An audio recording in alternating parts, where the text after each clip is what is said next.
Okay. Hello, everybody. It's Brian. It's Monday, which is something I don't normally do.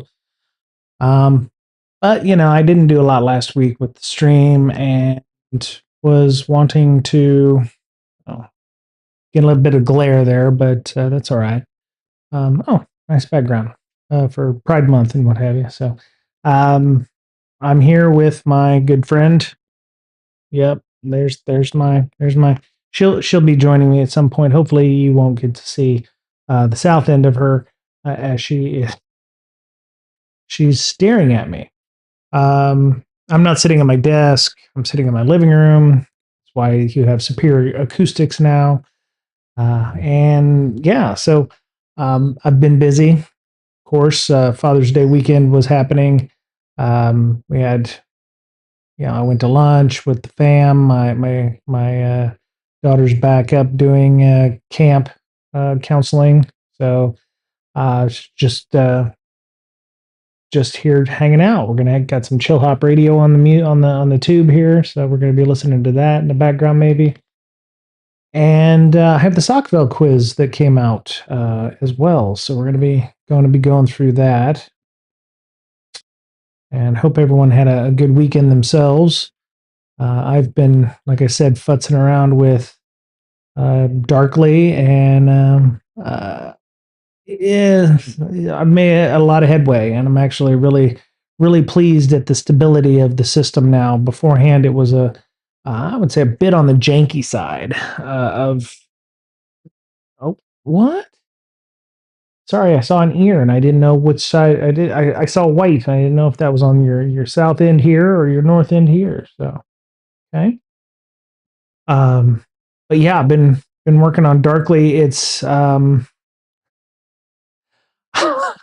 don't I don't want to say that between the three models I've noticed something. So Haiku, which is the lowest model, the cheapest model, if you will, um, seems to be like if it was riding a motorcycle and the cliff face was coming up.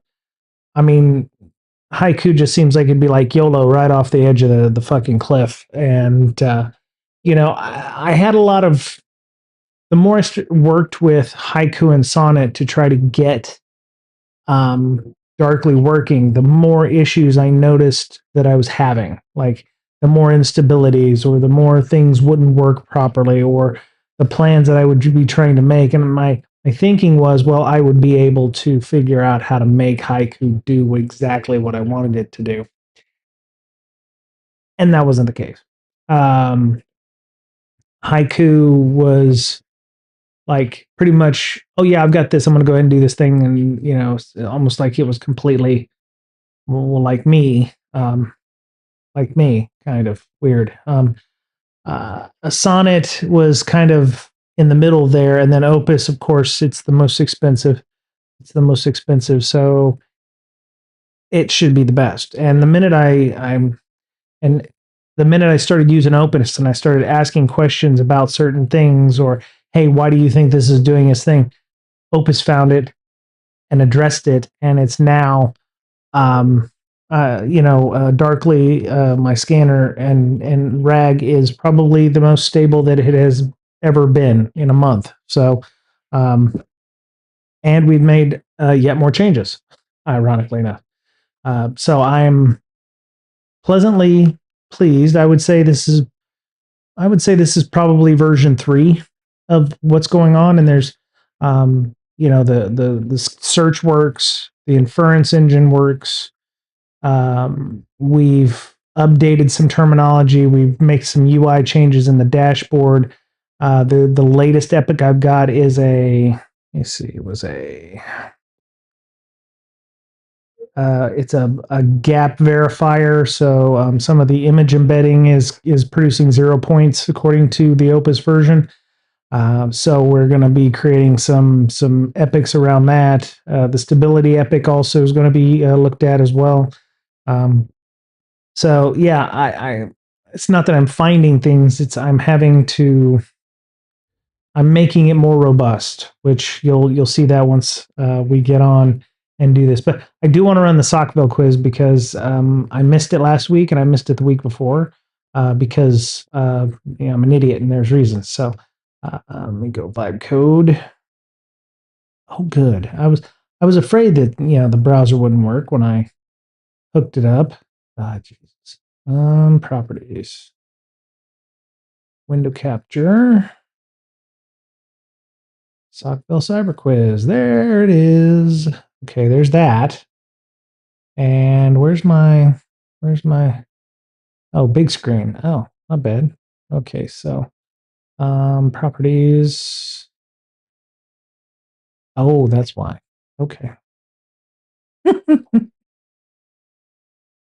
Okay, because I'm not on two screens. My other screen would be having all my stuff. So let me see. Can I hide OBS? There we go. I want to hide OBS from capture, so that makes it easier.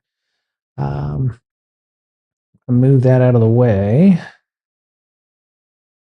Yep, there's the cyber quiz, and yeah, you can see the bits that I've done so far. Changing some of the unit protections or some of the gapping in the solution here. So you can see the changes that have been made here. I'll make it a little brighter for folks. I like the color blindedness stuff. The what does it call it? Oh, what is it? It's OPK OPK Ito colors. Where is it? Where's Okabe? Yeah, that's it. Okabe Ito colors. My bad. Okabe. It is really difficult for me to like work around you. I just want you to know that I love you, but damn, you know what I mean? So yeah, these are the various palettes for trying to reduce color blindedness. It's actually quite interesting the different methods for accessibility that you can use instead of red, blue, green. It's some variation of green, blue, and red, so they don't all look the same. So I actually have done it enough at work that my work Claude knows to use the Okabe Ito color schemes for these things. But as you can see, the originally all the cluster status and everything was up at the top here. I've kind of spared myself some screen room by having a 2-column thing with a light channel. As you can see, I've done 121 total files. The system is far more robust than what it was previously. Let me see. We have no file. Okay, so everything's processed, which is great. There's nothing waiting. All of these files have processed, and it's much faster. I'll talk. Let me go and do this first. That way we can get this done. So, I learned a lot about concurrency and parallelization, which unfortunately this system cannot do. So, it is what it is. All right. So, according to Watchtower, minus the E, which edge network device joined this week's Hall of Shame in things that are supposed to protect you but get you hacked instead? Oh my god. Okay. Let me double check here. Oh, of course where's my freaking okay. There I am. Oh, okay. I was missing. Now I'm better. I'm right there now. So there I am. Yeah, there I am right there. Look at me. There I am right here. Um uh you know there's I want to say checkpoint because it's just like that's what they do, and yet they're one of the worst ones for it. The second one would probably be this one, and I don't. Nord. Nord is one of those trolly. Oh damn! There's like 3 of these. I actually get NordVPN. I'm gonna say NordVPN. Nope, it was checkpoint. I was right to begin with. I fucked that up. That's on me. Marking your own homework. Checkpoint, remote access VPN, Ike V1 authentication Bible. And yeah, Ike V1, sure. That makes sense. Yet another day in a parallel universe of security where the devices we bolt onto the edge of our networks keep bad people out. Oh, that edge to keep the bad people out with remarkable consistency, the exact thing that let the bad people in. Yep. Yep. Yeah, that one, yeah, that's hot garbage, sadly. Let me go ahead and pop that in chat. Okay.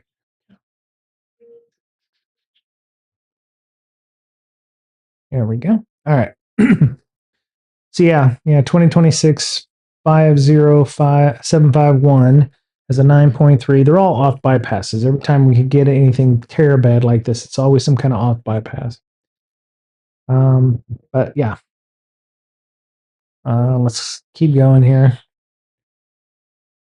Google said a Chinese-linked attacker stayed undetected for a year, targeting the medical community in the United States. What was the initial access vector?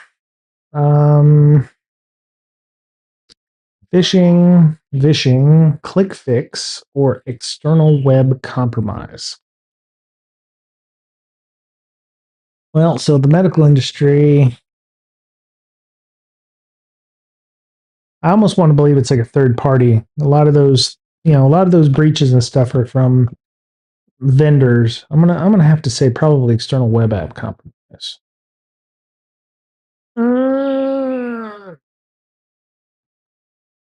I They stayed undetected. Phishing is not an yeah, okay, so if you go back in and you read this, they stayed undetected for your targeting the initial to access vector. I would have to say is probably yes. Okay, good. I got that one right. Yeah, because the other ones I didn't feel like you have to target the right people for medical devices and those systems. So makes a lot of sense. So Google Threat Intel Group, sophisticated campaign targeting 6508, academic, medical, and military research community. Undetected for over a year. They pivoted to sensitive internal systems, abused enterprise administrative tools for covert exfil. What is the threat actor exploited externally facing RedCap, research electronic data capture servers, and deployed custom malware named Infinite Red to capture legitimate RedCap login credentials. Okay. So RedCap is the legitimate system. They deployed malware called Infinite Red that captures a login credential. Somehow they managed to get in front of it or do some kind of a compromise of the system itself. How did they get in? Let's see. It was okay, so the server was compromised. Continuing activity observed through November 2025 carried out the following attack chain. It exploited the server. After 3 months, it deployed the Infinite Red malware. So they got in, but then they didn't do anything else because they were lying low. They can't find anything. They haven't noticed anything going on. So maybe they sent out some stuff to make it look like they were legitimate or something. So they hid, and then they stealthily recorded credentials, persisted through upgrades for more than a year. Pivoted to a domain admin account once one of the domain admins logged in. That makes a lot of sense. Add the malicious content compliance rules. And then silently BCC forwarded matched emails to a threat actor controlled account. Wow. Okay. Well, low and slow. I mean, if it's worth the time and effort, they will get in. They will not do anything to you, and they will own you up left, right, and center. So, very interesting. All right. So let's add that to the list of things. One of the other things I'm going to be working on, and maybe we'll do it during one of our streams here, is I'm going to create a chat bot for YouTube and or Twitch. So I'll have chat windows up. Instead of using a plugin, I want to see if I can vibe code up something of my own using Claude. So next question. Securonics identified an ongoing espionage campaign tracked as sheet creep. Just want to make sure. Just want to make sure the transcription says sheet, SHEET creep. What does it use for C2 comms? Okay, so spreadsheets are interesting because Excel and them probably still use Visual Basic or some kind of, you could use Python in there and make a web shell that way. Bed sheets, probably not. Google Sheets API, again, that's another Python or a fast API kind of thing where it's like there's a connection there. Telegram, that seems to be the one that's off. So, and because this is a sheet, I'm going to assume it's some sort of spreadsheet or Google Sheets. I'm going to say Google Sheets. Oh, yeah. Okay, sheet creep. All right, let me pop that in to the bit here. Hey, Triplex-ity, what's up? There's that. All right. Hey, Deathwish Zero, welcome. Thank you for subscribing. I appreciate y'all. Wow, that's amazing. Thank you so much, Triplex-ity, for the gift sub to Deathwish, and thank you for supporting me. Holy crap, I've got one more subscription than I had before, so that's pretty awesome. Thank you so much. I am happy that you're here and watching. So, okay, so we got. Let's see. So I'm only on one screen as well, so it's not like I can see the OBS. I'm switching back and forth, which is why y'all can't see it. But the Securonics threat team identified an ongoing espionage campaign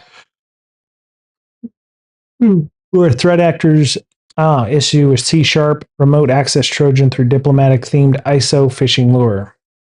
Upon the initial discovery and excellent research of the sheet, and not sheep, sheet creep.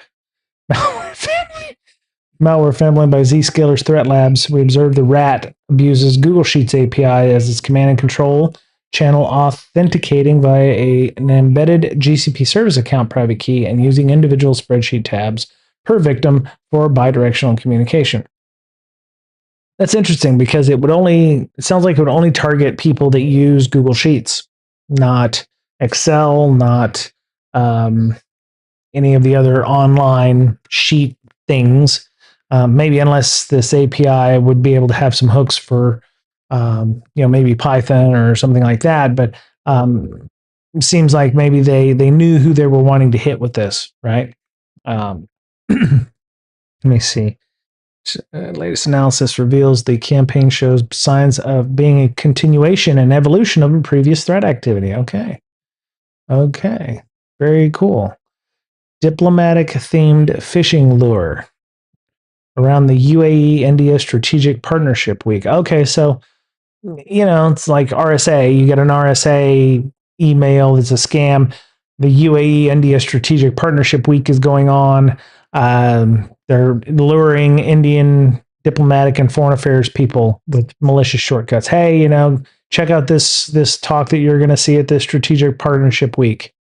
Click the link. Now you've been owned. So could be something that simple. So there you go. Let me Securonics.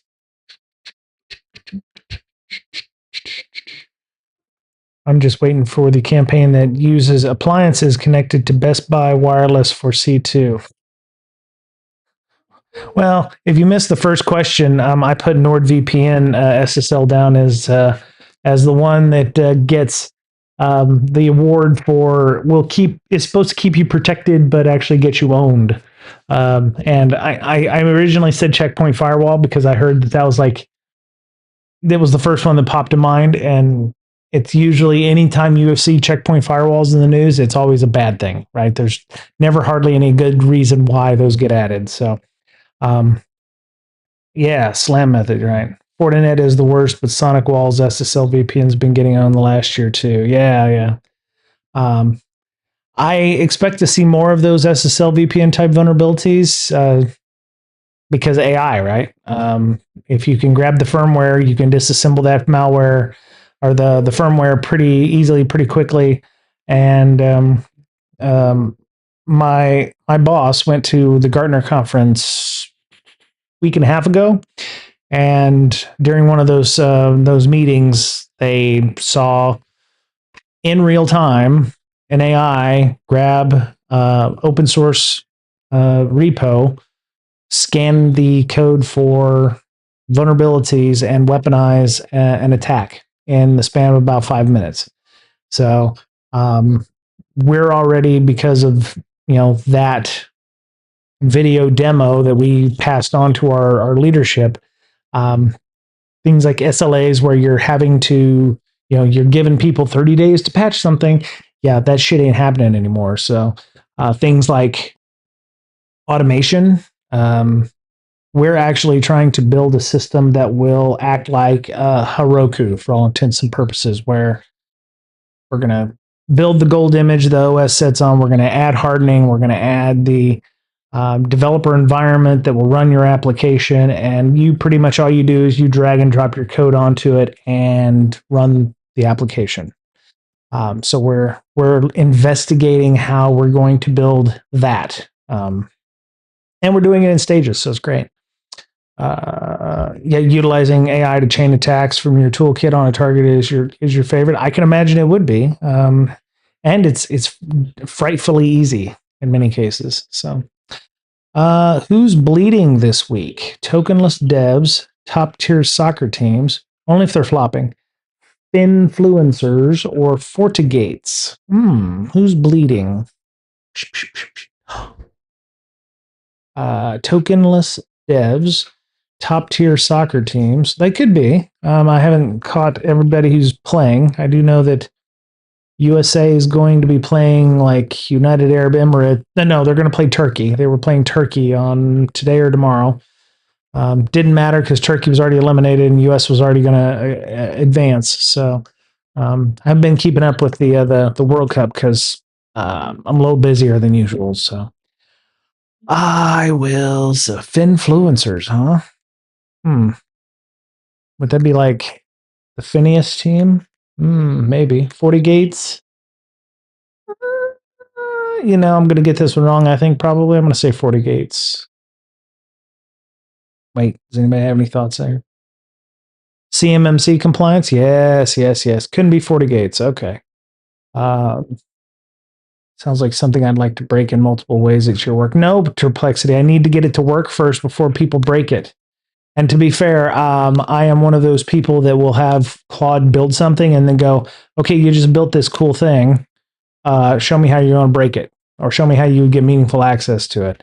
And I'm trying to get our devs and our engineering leads and everybody to start asking those questions before they come to like security review. Show me how your shit is super fragile and I'll be able to break it, kind of thing. So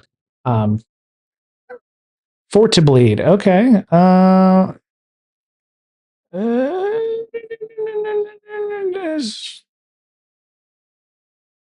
Nope, it was 40 Gates. Damn. Okay. Well, so we had Checkpoint in the news and we had FortiGate in the news. Now all we need is a Cisco vulnerability, and it's like the trifecta of shit, 75,000 Fortinet firewalls compromised. Global enterprises are exposed. Claim your ethical disclosure. Oh no. What's this? What's this? Originally discovered by Bob Diachenko, with further analysis from Hudson Rock and cybersecurity expert Kevin Beaumont. Data set exposes a massive automated operation. Threat actors successfully targeted 74,000 unique firewall URLs across 194 countries. Oh, that's okay. They didn't get all the countries then. There's probably a few countries that didn't get hit. Can you imagine the 195th country over there going, I'm using Checkpoint. Oh, right. It's so bad. That's so bad. Oh my god, that's bad. 100, yeah, the 194 countries are using, Fortinet. The 195th is using checkpoints. So everybody's fucked, right? Um, Astonishingly, as Beaumont highlighted, this represents roughly 50% of all Fortinet firewall devices currently facing the internet. Well, that means there's 50% more that are patched or not vulnerable? Maybe? Um, 21,632 unique affected domains. Okay. Hmm.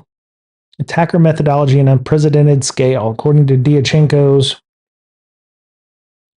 investigative report, this campaign is orchestrated by a multi-operator Russian-speaking cyber criminal group. Weird.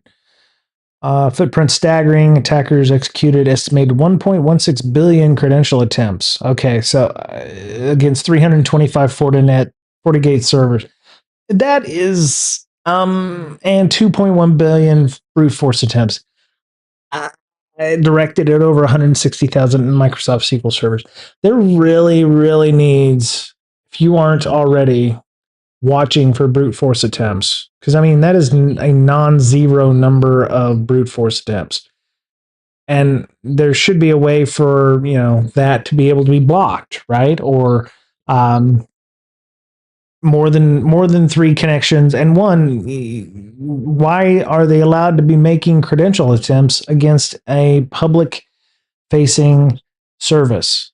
Again, that's how many servers? How many servers was that?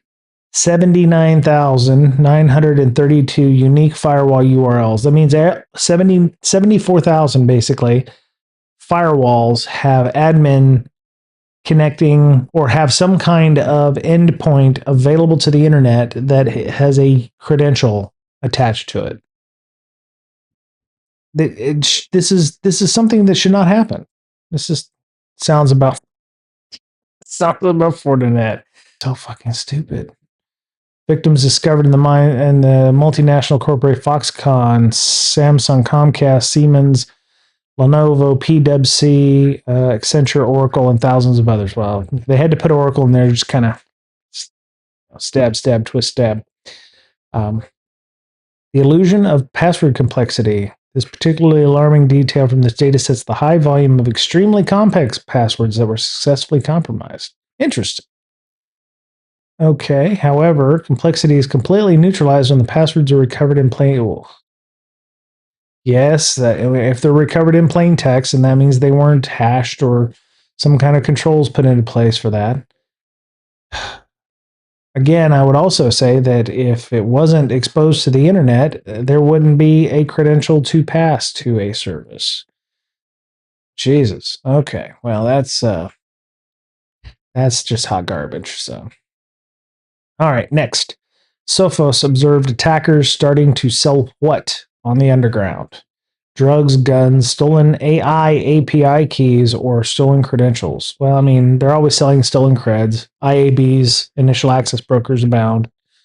Not sure why attackers would sell drugs or guns. It seems a little out of their milieu.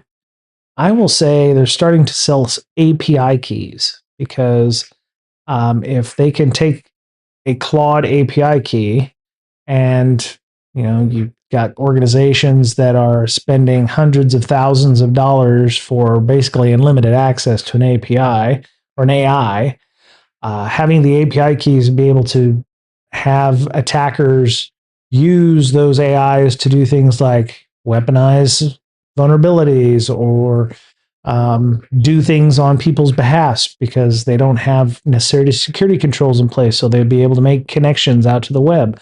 So I'm going to say AI keys, API keys. Yeah, there you go. No brainer there. No brainer there. Uh,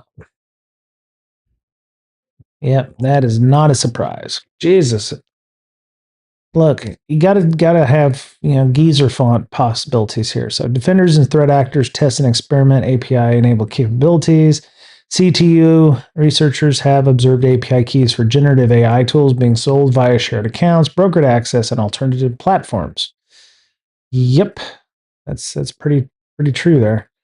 Imagine if everyone just ran OpenWRT. You can still expose the admin interface to your OpenWRT or your DDWrt or your Tomato or whatever. If OpenWrt had FIPS 140-3 validation, I'd probably just start giving clients homebrew firewalls. Not gonna lie. Yeah, that's true. What API keys? Yes, what makes an API key AI? Oh no, I think stolen credentials. AI service API. Uh, an API key is a cred. It is. It very is true. Yes, this is why I hate tests. I hate tests too. I'm actually doing better than I was the previous week. I think I only got like 1 or 2 out of 10. So knock wood. I'm actually doing a little better than normal here. So I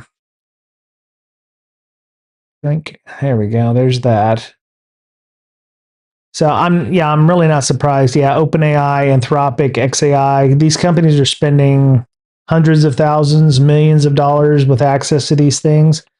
Does not surprise me that the tokens don't expire. There's no time limit on some of those. Are you going to get under the blankies? Come on, sweetheart. I know. Come on. Yeah, it's okay. Yeah, it's okay. I know. There you go. You gonna get up here? There you go. Excuse me, you're kind of in the way. I can't see. Zscaler, oh no, no. Zscaler warned of an AI generated click fix campaign impersonating a Brazilian what to lure its victims? Brazilian bikini model? Nope, not bikini model. I can't see the answers. I can't see the answers. There you go. ISP, government, hospital, or bank. Well, if I wanted people to click on it, I would probably use something official. So I would do like a government. I'm thinking government. If I wanted people to, do a click fix, I would want to lure victims by doing something that would threaten their freedom, or their livelihood, or their money. So I'm going to say the government probably fits the bill on most of those. Bank would be another one too. I'd probably pick bank after government. Nope, it was bank. Okay, don't fuck with people's money, right? If you're going to do a phishing test for somebody, 100% click rate. Hey, we're changing your insurance. Boom, done. Uh, Perplexity says hi. Oh my goodness, what? What is it? You want to say hello? Right here. Oh, people don't want to see your chocolate starfish. I know it's very special, and I know you love it, but nobody wants to see that. I know nobody wants to see that. Eh. She's very vocal. All right, so yeah. So you don't fuck with people's money. You don't fuck with their insurance. If you want 100% click rate on a phishing test, you fuck with you tell them you're fucking with their insurance or you're fucking with their pay. They will click on that shit every freaking time. It's just human nature because it's something they care about. All right, so we got click fix campaign generating by a smart AI, or no, generated via AI delivers smart rat. Okay, so we've seen that one before. Remote access Trojan for smart rat, been used quite a bit. PowerShell based rat, which Threat Labs named smart rat, supports encrypted C2 comms, remote control, screen, keyboard, mouse, credential theft. I should probably use one of those for my lab machine. It's amazing you would employ a rat, which is basically RDP, to be able to do your work.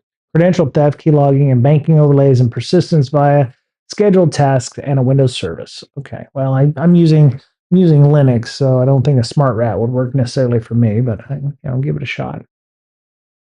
Okay, so next, see, bank would have been the right answer, and I'd be up like almost half. That sucks. According to Domain Tools, why are Russian linked cyber operators compromising small office and home office routers or SOHO routers? Well, in the past, it's been to not brick devices, but to run DDoS attacks. Russia loves them some DDoS. You can do things like running amplification against it. I'm thinking But you can also hijack DNS requests because you could overwrite the configuration files on like DDWRT, like Triplex said. Change the DNS to something that would allow them to run ads or adware. I'm going to say DDoS though, because I think it's probably the reason why they're using it. Oh, it was DNS. Fuck me. Why didn't you talk? Why didn't you talk me out of that? Why didn't you talk me out of that? Yep, DDoS or DNS. Yep. Hey, Digital Warhead, what's up? All right, I'm gonna go back over here. All right, so domain tools. Look, you're in the way. I can't see shit. How am I supposed to type and stuff? Look, I'm very influential and like a minor internet celebrity, and you're in the way. I know. Mama's not here, and our daughter is out, so I'm the only furniture she has. So, anywho, Russian linked continue to emphasize communication layer collection over disruptive or destructive activity. U.S. agencies, allied partners, private researchers highlight two lines of effort. One is compromise of SOHO routers for DNS hijacking and adversary in the middle collection. Sure. The other is phishing against secure commercial messaging platforms. Again, sure. These operations support long term intelligence collection against government defense, critical infrastructure, diplomatic, media, NGO, and Ukraine related targets. This is my shocked face. The goal is access, right? Quiet and lasting. By taking routers and bending DNS, Russian operators can watch traffic, steer chosen victims, and steal creds without putting malware on the machine. Genius. Their work is against Signal, WhatsApp, Telegram, and Microsoft 365. So yeah, that's no surprise there at all. I would have picked DNS, but oh, getting ready for tour camp. Oh man, Digital Warhead, that's awesome. Yeah, sounds great. Would love to have been up there. Unfortunately, it's we're in the midst of a beautiful summer down here, and I am trying to, I wouldn't say save my vacation time because I'm pretty sure my boss is going to let me go to DEF CON. I mean, I'm going to DEF CON. Whether or not he makes me charge vacation time, I don't know. But um, yeah, I bet that's going to be awesome. Enjoy that. Have fun. Have fun at tour camp. That's fantastic. You're living your best life. She is 15 years old, so she's she's a mature lady. That's right. You're a mature lady, aren't you? That's right. Daddy loves you. He does. Daddy loves his mama kitty. All right. All right. Let's finish this up here. Next question. All right. OA Labs uncovered how an attacker was using a stolen Claude code agent. Weird. To run various attacks. How was he able to bypass the LLM safeguards? Now, if this is Fable, then there were several. There was a couple of Twitter posts about Fable getting jailbroken, and somebody managed to get the system prompt basically. Um, and then like less than 48 hours later, they removed Fable from the geopolitical landscape by saying nobody who's a foreign national will be able to access it, or people who are not natural born U.S. citizens. Stupid. But it is what it is. Claimed it was a red team engagement. That would be interesting. Jailbreaking Claude would be the Occam's razor for me. They could have used prompt injection to use the system prompt. This one sounds like the skateboarding dog thing. Somebody was able to bypass LLM safeguards by claiming it was a red team engagement. That is, damn. Let me see if anybody's got any thoughts. Claimed it was. You know what? I'm going to say skateboarding dog here on this one. Fuck. Of course, it was a red team engagement. Yeah. Oh my goodness. Okay. OA Labs. If full agent sessions captured on compromised host turned honeypot offer an unprecedented look at how attackers are using AI in real world intrusions. earlier this month reached out with an interesting. Oh, a friend of OA Labs reached out with an interesting situation. A server of theirs had been compromised, and the attacker was using it to staging hosts as a staging host to carry out further attacks. Sure. Our friend was able to download the attacker's working directory before cleaning up the host and noticed the attacker was using Claude Code Agent to drive most of their attacks. OpenAI's Codex agent was also used to a limited extent. Where'd they say that it was a red team engagement? The attacker framed all requests as part of an authorized red team engagement. Okay, using older models may certainly have contributed to the LLM's willingness to carry out attacks, but the prompts provide a clear picture. When a rare policy violation was encountered, the attacker simply reframed the request with less aggressive wording and more emphasis that it was related to an authorized red team exercise. We discovered years ago while investigating the leaked Conti ransomware playbook, in many cases, the only thing that differentiates a legitimate red team exercise from a ransomware incident is who pays for the report, and it appears this holds true for LLMs as well. In one particularly illustrative session, the attacker uses Claude to help estimate the potential ransom value of the stolen information gathered from multiple compromises, framing the question as a red team cybersecurity research. Claude helpfully ranked companies with projected dollar amounts in a report line titled Gold Mine. Wowzers. Wowzers. You are a senior red team penetration tester with 15 plus years of experience in offensive security, adversary simulation, and enterprise compromise. Wow. Okay. I have also asked Claude to do similar, assumption of roles like that, like a senior security solutions engineer, or I'm sorry, a senior solutions engineer or a senior security architect. That's what I would do.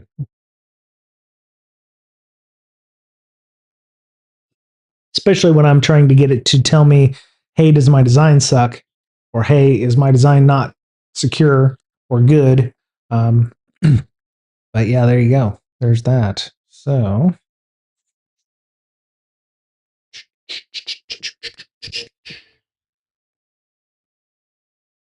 I actually need to reach out to the B-Sides Seattle folks. I'm assuming we're about to get started again prepping for that next year. So need to see what needs to be done for that.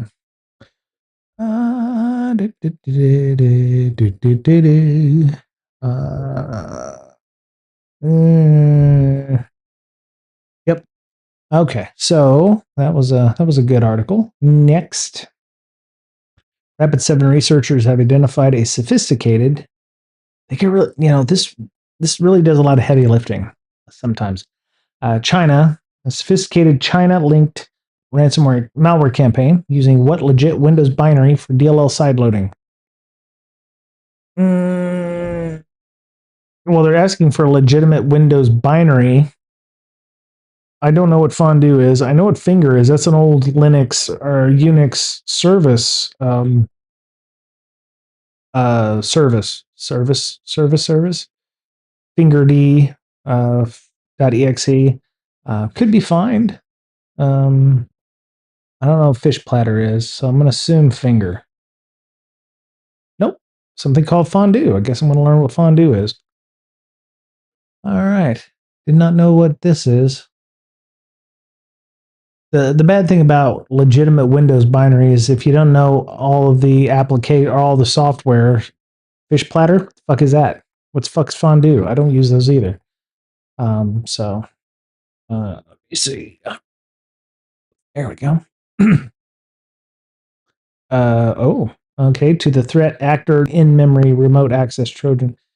This campaign demonstrates advanced evasion techniques, including DLL sideloading with the legitimate Microsoft binary fondue.exe and the use of donut shellcode to wrap the rat directly into memory, effectively bypassing traditional disk-based security controls. Sure. All right, what the fuck is fondue? Well, I mean, other than tasty, tasty cheese and wine, fondue Windows. Fondue, after pairing as fondue.exe, is a built-in legitimate Microsoft utility. Seriously, really? Its primary function is to enable Windows optional features on demand. Okay. Wonder why they called it that. I guess it beats system.exe or something like that when you don't know exactly what system.exe is. Fondue.exe. I did not know that that's what they called it. Who knew? Okay. Well, somebody did, obviously. Look through the list for any scheduled tasks related to Fondue or Windows Update features. If you find one causing issues, right-click, set it disable. Okay. Right on. Fondue. Durable detection opportunities in this campaign are the behaviors, a shortcut file spawning PowerShell, files staged in C /users public. Oh, yeah. Okay. Scheduled task named Google Error Report, executing every minute, and fondue.exe loading AppWiz CPL from users public rather than legitimate Windows directory. So keep an eye out for activity in window in users public for your from your TDR, your threat detection and response folks. Yeah, nothing should be going on in that folder, but it's just it opens HushCon Seattle. Ooh, that's December. So we are planning on coming up in October, the weekend I think of October 4th, because for those of you who probably give less than two fucks, the Chargers are playing the Seahawks that weekend. And some of our diehard Bolts Club is going to be joining us, flying up from San Diego and from LA to Seattle to cheer on the team. And we will be there at 125. Now, not going to get to do much because I think we're flying in Saturday night. So we'll be downtown near the stadium. Going to drive there, watch the game, immediately drive to the airport, and fly home about 7:25 Pacific. So I'd love to meet y'all and see y'all, but unfortunately, that is not a thing. So, oh, dang, little shit. My wife is texting me. She's a doctor, so Doctor Break. She's teaching at this college, and they're doing like graduation night or whatever, and they said. She said a child pulled the fire alarm in the middle of the keynote, so we had to evacuate, waiting on the fire department to give the okay and shut the damn alarm off. Little shit. So yeah, apparently there's Oh, sorry, I said little shit. My wife, Doctor Break, did not, in fact, say that. So just to let you know that I'm the bad person, not her. So um, I would love to go to. I would love to go to HushCon. We have a couple of folks at my company who live up in the Seattle area. Maybe I'll send them the HushCon information. Might be worth a fly up. I wouldn't go to Buffalo where we're headquartered in December, but I would go up to Seattle. Maybe I'll talk with my boss because it's only 2 days. It's a Friday and a Saturday, so yeah. Thank you, Digital Warhead. I will keep that in mind, and I will let my boss know that maybe I'll come up for that. And that's only a couple of months from B-Sides Seattle as well, so I probably need to chat with them as well. Anywho, all right, we're gonna finish this up. Yep, last one because missed that one. I can almost get half if I get this one right, so we'll see. As part of Operation Endgame, law enforcement agencies remediated thousands of compromised websites infected with what? With what? Ooh. I have heard of this one before. I think we've reported on this one before. These other ones, I'm not so sure of, but I think socvel is the right answer here. Yes! I got 50%! Yeah! All right, fucking A. Haha! Yeah. Operation Endgame. Major operation this week disrupted a key infection chain used by cybercriminals within an international cooperation. 14,971, so 15,000 sites infected with ghoulish malware were remediated. This malware is used by a criminal group, plays a pivotal role in international cybercrime, mainly evil corporation. That's great. I mean, you don't have some kind of weird, dropping bears or whatever they call it. Dropping elephants. They just call themselves evil, and I'm sure it makes a lot more sense. Yes, I know. My headquarters for my company is up in Buffalo, New York. My boss wants to do another on-site with us at some point, but it will not be in wintertime because it's fucking Buffalo, New York. Even though the Chargers are going up there week 3, I'm going to have to listen to everybody in the Buffalo office, talking about their bills and whatever. Yeah, I know, Walt. Hey, Walt. Hey. Yeah, 50%. I did better this week. um, and there's the results. So we got 50%. I'm on par. Yeah. Now there was a couple. If I'd gotten number 1 right, and if I'd gotten the one with the Brazil and banks and stuff like that instead of government, that would have been great. That means my wife may be a little on the late side, unless they're going to cut it short. But they did it right in the middle of the keynote. They haven't even started the graduation thing yet. So, oh shits, man, damn. Oh man, if they had to cancel that, that would suck. Anywho, so um, I'm going to shrink that down a little bit. Okay, it's now dark enough in my house where I feel like I can use dark mode without causing any issues. I'm gonna see. I'm going to put this down in the corner here. That's the chat, which you can't see me moving the chat, but I want to make sure I have it just in case. All right. So I have been doing a lot of excellent work, and I will say that. All right, give me a second here. Shrink this up a little bit. There we go. It doesn't do well when you shrink up the browser window like that, but where is my chat window? Yeah, definitely going to have to build a chat interface that. Okay, some bitch. What? Oh my goodness! Yeah, you get up here. Yes, okay. Oh, see, I don't know what's going on with me. What? Where am I? Where did you put me? All right, hold on a sec. There I am. Okay.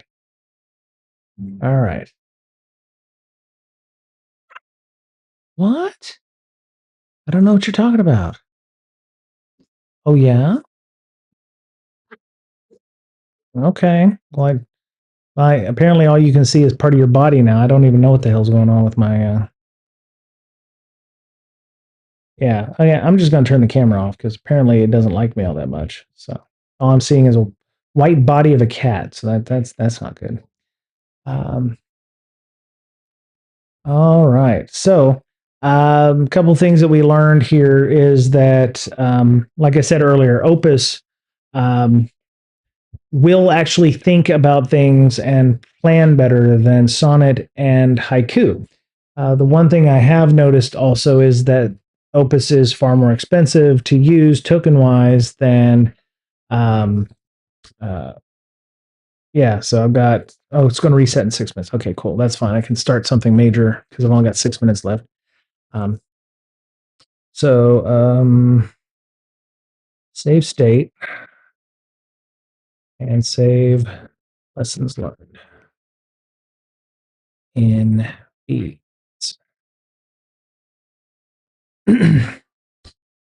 So I've been trying to work on things like resiliency and logging and diagnostics. One of the things about a system like this is there's a lot of moving parts. Oh, let me turn off the auto update. So I've added logging for various aspects of it. The annoying thing is it keeps referring to certain documents as Doc 146 instead of by name. I don't know if that's a protection that it's put into place or something.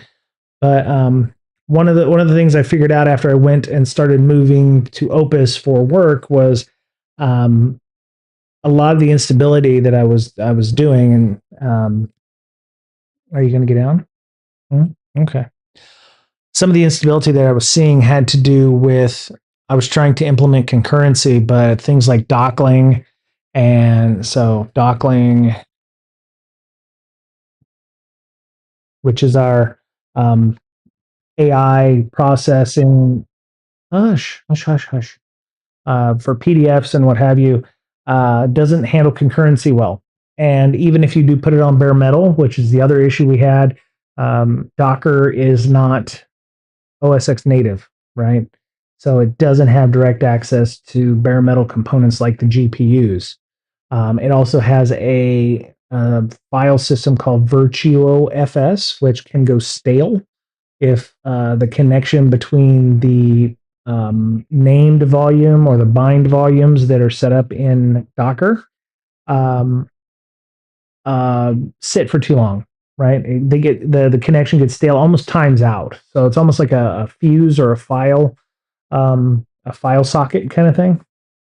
So one of the things that I started having Opus do is when it would try to process files as a system, um, and would error out or something like that, I would have it start tracking that information and look for solutions or figure out the root cause and then figure out how to fix it or the solution to address that issue. And that worked out fairly well to the point where it was starting to actually come back. Oh, sorry.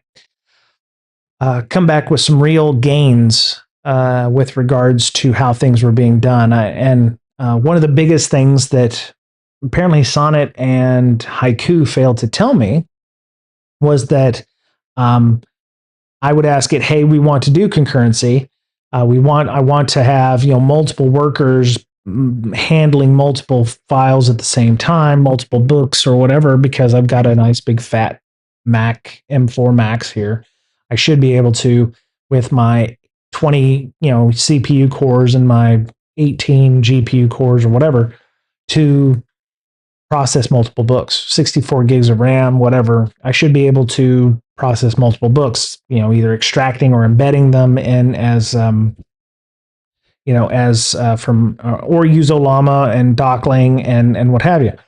Come to find out that it doesn't matter, even if it is on native metal, and I actually had my Claude hook it up so that it was running Dockling on bare metal, and it didn't matter. If you're using Dockling, you're using the GPU, quote unquote, the entirety of the GPU. So it's not like you can have Dockling running a worker and Quadrant running to do searchable index.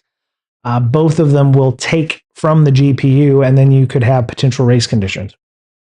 So the only solution at this point in time, unless I was using like an NVIDIA chipset or something like that, is to have first in, first out. So I can upload a file, it'll do the extraction, and then it will finish. Now, as you can see, some of these, like a couple of these books that I have legitimately purchased in many cases, or just found some homebrew stuff online.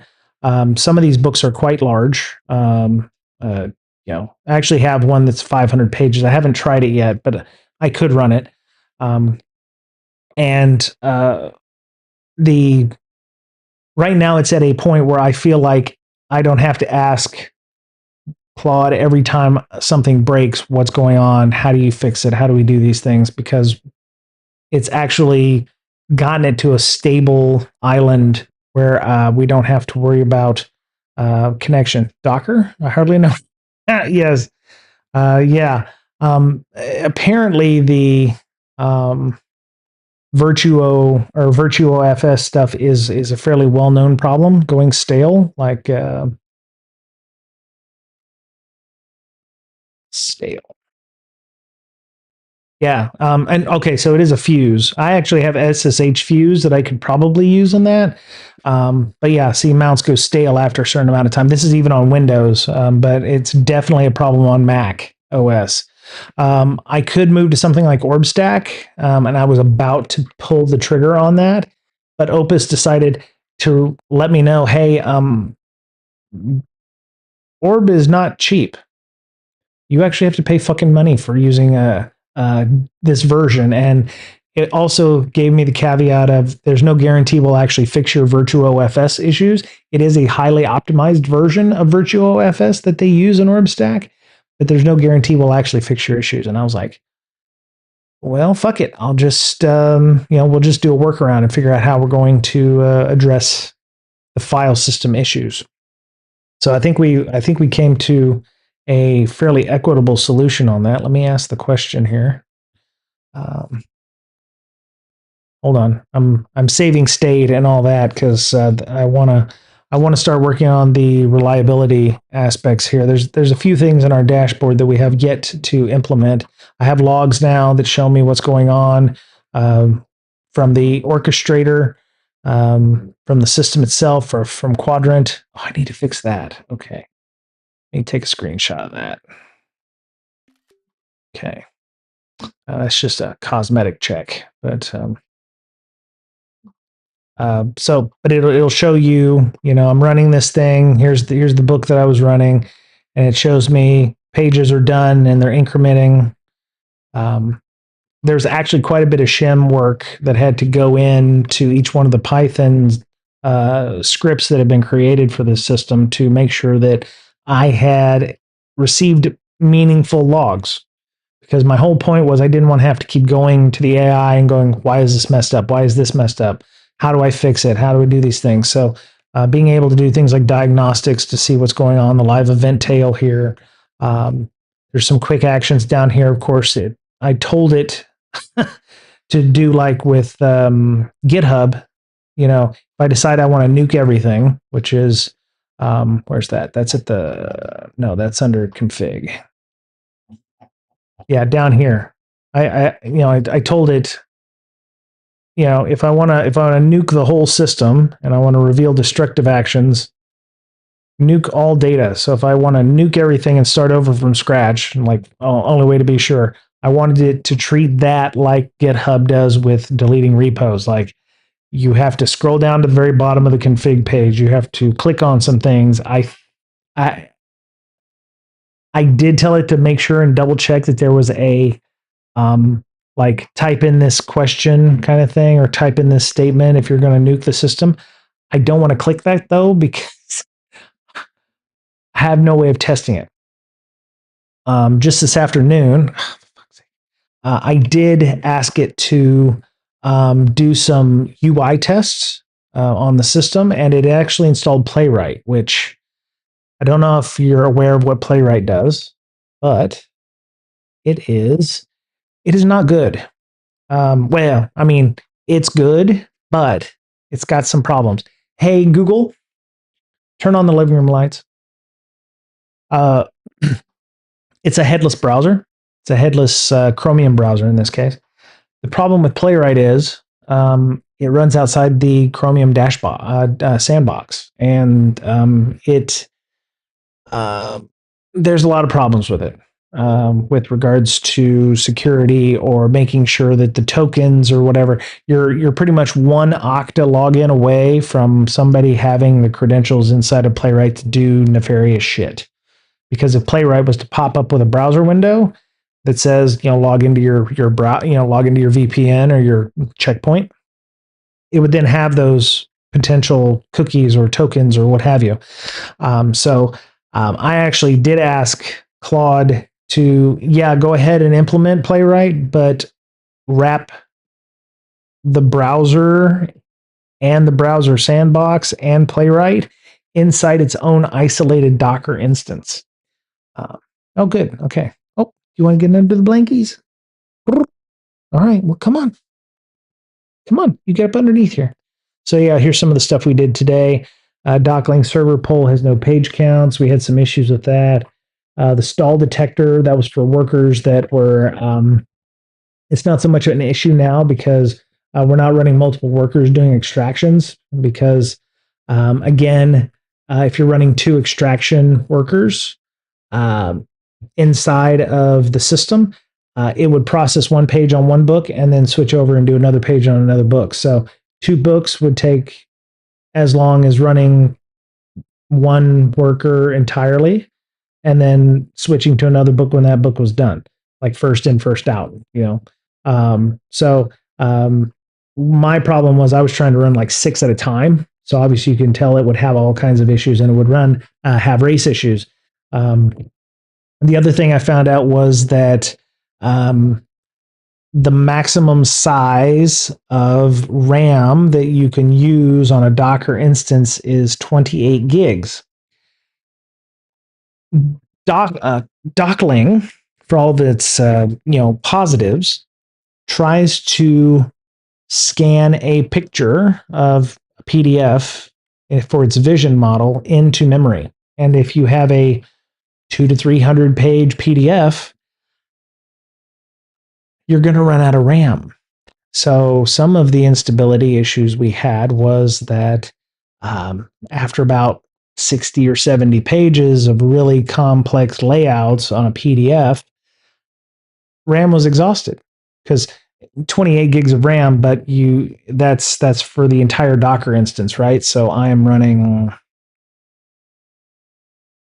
So here you can see I'm running 9 gigs already. So I'm down from 26, and this is the maximum. I tried setting it higher, but see resources. See, I have everything pegged out to, and actually, I probably shouldn't allow it to use maximum disk space. But yeah, so I'm at max RAM right now, 26 point whatever.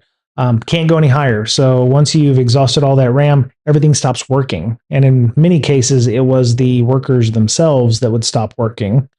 And because I was trying to run 6 PDFs at the same time, in addition to only having 16 gigs of RAM to play with.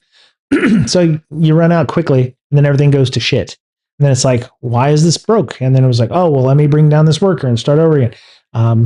It was only until I started talking to Opus and asking it, hey, let's figure out root cause. Let's figure it. And it was like, oh, hey, let me go look at this thing. Oh, you're out of memory. And I was like, oh, fuck me. So one of the solutions that we came up with was it's doing per page processing and then dumping that to Postgres, right? So I'm never filling up the memory inside of the workers in this case. At most, I'm pulling down several files. I'm not pulling out. I'm pulling down a page. It's processing it and then moving it directly in. There's not that much of a performance hit. It's going to take maybe another second or two to move it to the PG SQL version. But yeah, I actually had a weird PDF that I had uploaded today.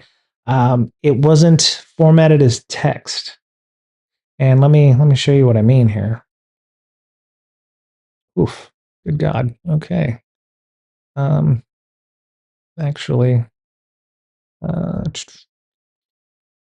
had a recruiter. So Walt, hello Walt. I had a recruiter ask if I had 2 years of playwright experience. Fucking Costco. I hope you set that recruiter straight. Like fucking, playwright came out less than 3 months ago. Dumbasses. Let me see. Just me. There I am. Okay, I don't know why it's not working over on the vibe coding side, but there I am. Let me find that document. Let's see, documents.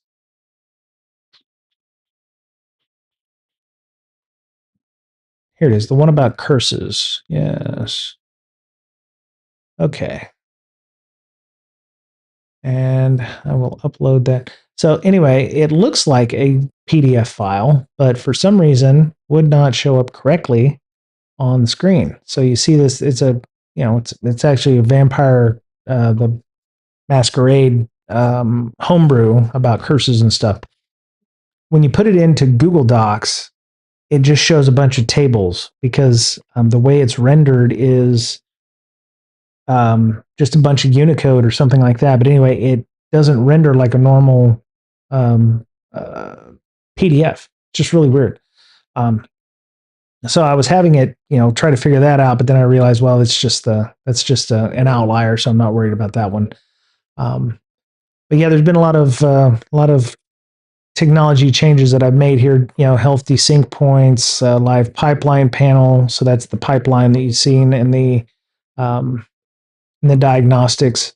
Because I told it, I said, I don't want to have to keep asking you when there's issues or what I need to fix those issues or how I'm going to address that. So it tells me, what's going on for the ingestion queue. It's an entire telemetry system dashboard that actually works. So let me go and put a legitimately found. I'm just going to switch back over here. Let me go and get a document. I'll actually put a good handful of them in here. Okay, there we go. Let's see here. Let's not do that. There we go. Okay. I'm sorry, what? I don't understand a word you just said. Oh, I see. Let me see.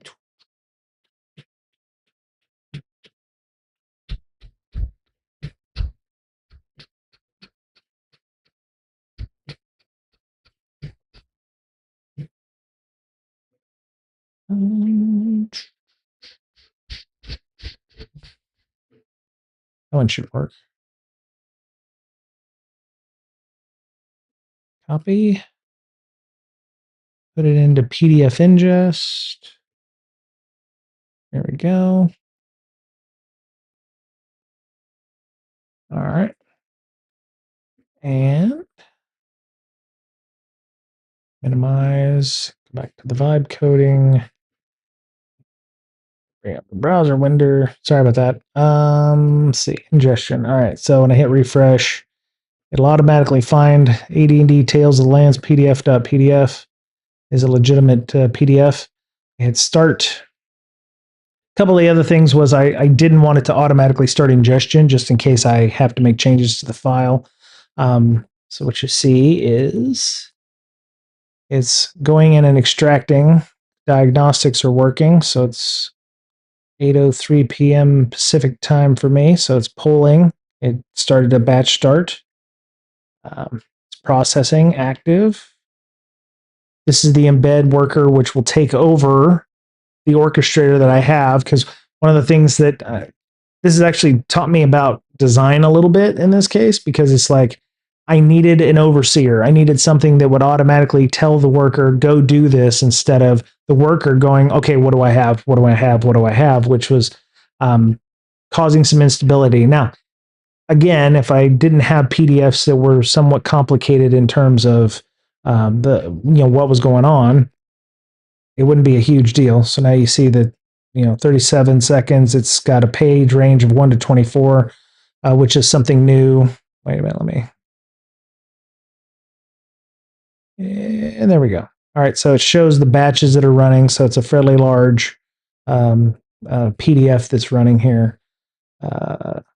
Yeah, so it's still extracting. It's 14 seconds in since the last heartbeat. And yeah, this is see 12, 24. It's about each batch is 24 pages. One of the things I wanted was some resiliency, so that if it's in the middle of a 300-page document and something crashes or it goes down, part of the per page dump is making sure that it's saving progress as well, so that when I restart, I won't be on page 1 of 300. I'll be on page 151 of 300. And you can see the searchable vectors that I've got here, so I can go in. I'm using Lava 34B, so a 34 billion point model for this. I also tried using Quen. I found it less useful. Both of them work effectively. So if I typed in, tell me about Galarian, I can just, an open-ended question here. It's going to start thinking. It's not the fastest in the world, but it's local and it's mine. So that's how I'm seeing it when I'm chatting these things up. I'm not making any connections now. If I really wanted to, there's an MCP and an API endpoint that I've added to Darkly. I could have my Claude interface with the quant and do inference searches as well for tokens. I don't have to use the SDK or the vision model for that, so that's very helpful. It's not fast, I won't lie to you, but I'm not trying to get like insta-second kind of thing, right? Okay, so we have sync status. Okay, omitted, pushed. Git is clean and updated with origin.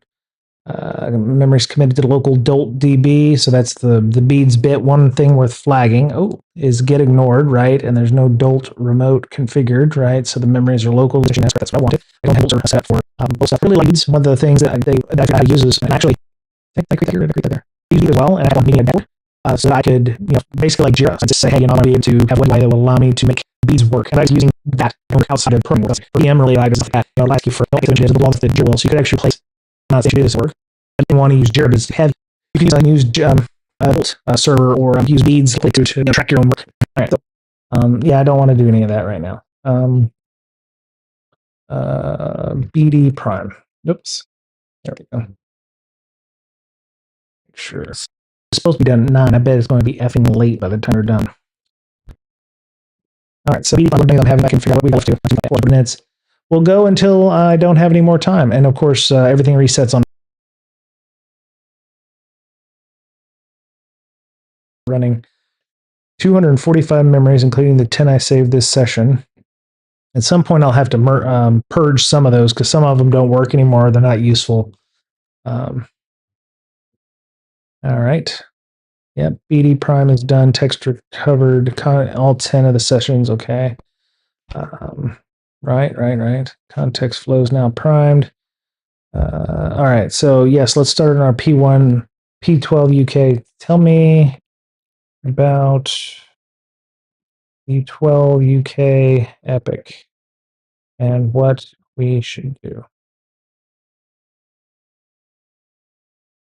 I'm doing this more for everybody's edification, so they know what's the dealio, kind of thing. All right, so stability consolidation, foreign variants are true, delete redundant healers. Yeah, some of the cruft left over from when I was trying to get Haiku to do these things for me. And a lot of its root cause was like, I'll just go ahead and fix this thing real quick. And I was like, don't do that. And then I have to have it do a retroactive beads work issue with the with the beads work item, so that if something came up in the future, I'd be like, remember when we did this? And then we'd go through and look for bead. Oh yeah, I remember I messed this up. So, all right, not a rewrite, but making foreign variants true and deleting the redundant healers. Let me read the 3 sub issues to assess concrete work and what this session already advanced. Okay, yes.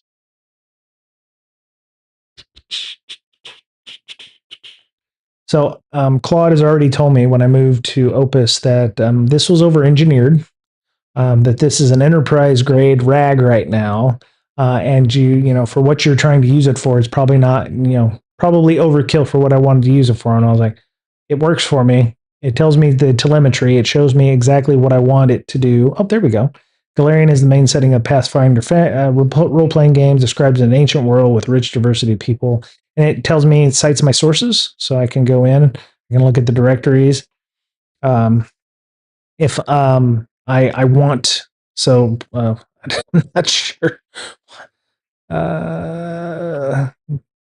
So some of these aren't right. I have a rating system I'm going to be putting in as well, so that when it tells me something like this and it has nothing to do with Galarian, in this case, I can hit thumbs down and it will rate that accordingly for the work. The other thing I had to do was it will open the PDF to the exact table or the exact page that is where that is. So if I can't ingest the entire PDF into the database or inside of the inference, I have the text from the book itself. But I run into all kinds of issues if I do that. See, so it also strips out the images, so I can't do that. But I can open up the PDF and it'll go directly to page 157, where that text was quoted from, which is great. Or if I pull from a homebrew system, it will open that file as well.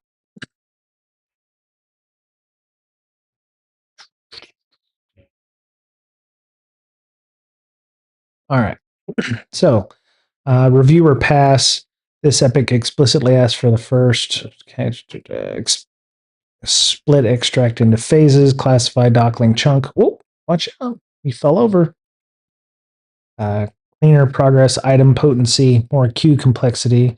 The other thing was we were running into issues where quadrant. So one of the changes I made in the UI down here was that the chunks are stored, and that's in the PostgreSQL server because I moved it from SQLite because we were again having race issues. Probably could have gone without using PGSQL.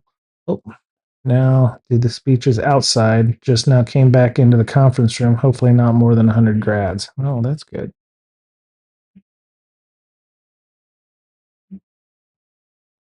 Nice. They pivoted that way. There we go. So what you see here is you see the chunks stored 97,419. That is each page is broken up into chunks of information, whether it be and they try to do it evenly. It's not split across chapters or what have you. See, total chunks stored in Postgres. The book is split into these for retrieval purposes. Not expected to equal searchable vectors, identical chunks, repeated headings, etc. share one vector. So there you go. So like a heading one and a small paragraph underneath is all one chunk, right? One of the issues that I kept bugging the previous models about was why don't the searchable vectors, which at the time was called quadrant vectors, why aren't they matching the image vectors? Because I was under the mistaken impression that image vectors and searchable vectors should equal the number of chunks stored. And that's not the case. That's not how it works. It will often look at very similar pieces of text, and sometimes the same text may be in a different book. And I'm not sure why. But if it's similar enough that it is, it's not going to for instance, one of the things you might find is the OGL license in a lot of these books. A lot of source books or splat books, or the TSR license thing. If you have any number of those same books, the same page with OGL on it, or the same page with boilerplate on it, is not going to show up again. So there's one copy of the OGL license inside for searching, and then it doesn't do it again. The image vectors are like for the first page, the second page, where there might be major artwork that has no text. It will not run OCR on that because there's literally nothing to show text-wise. And I'm not overly interested in the images right now. I mean, that's why you have the links in the PDF to the various aspects. But if I wanted to pull up a picture of an orc, I would probably ask for a stat block for an orc, and then it would give me the link to the PDF in question of where that exists. There may be a picture next to it. Eventually, I would, probably want something like Hugging Face, where I could have it insert that in as part of the solution. Like, what does an orc look like? That kind of thing. All right, so orchestrator only, no worker deploy, can't corrupt data, safe reentry, removes a whole class of wedges. So some of this epic here is just simplifying things. There's been a lot of cruft built up over version 1, version 2, and now version 3 of Darkly to remove things that don't make any sense. Make the Reaper, which is the worker kill if something happens where the worker can't finish on time because of out of memory or race conditions, like I was trying to run more than one at a time and having issues. Defer the invasive part, ripping out the timer thread, lease renewal to a soak branch. The doc flags itself. It's invasive. Do on branch, let it soak. Okay. Collapse the 8 healers into one ordered reconcile, riskiest, and it benefits from everything above being in place.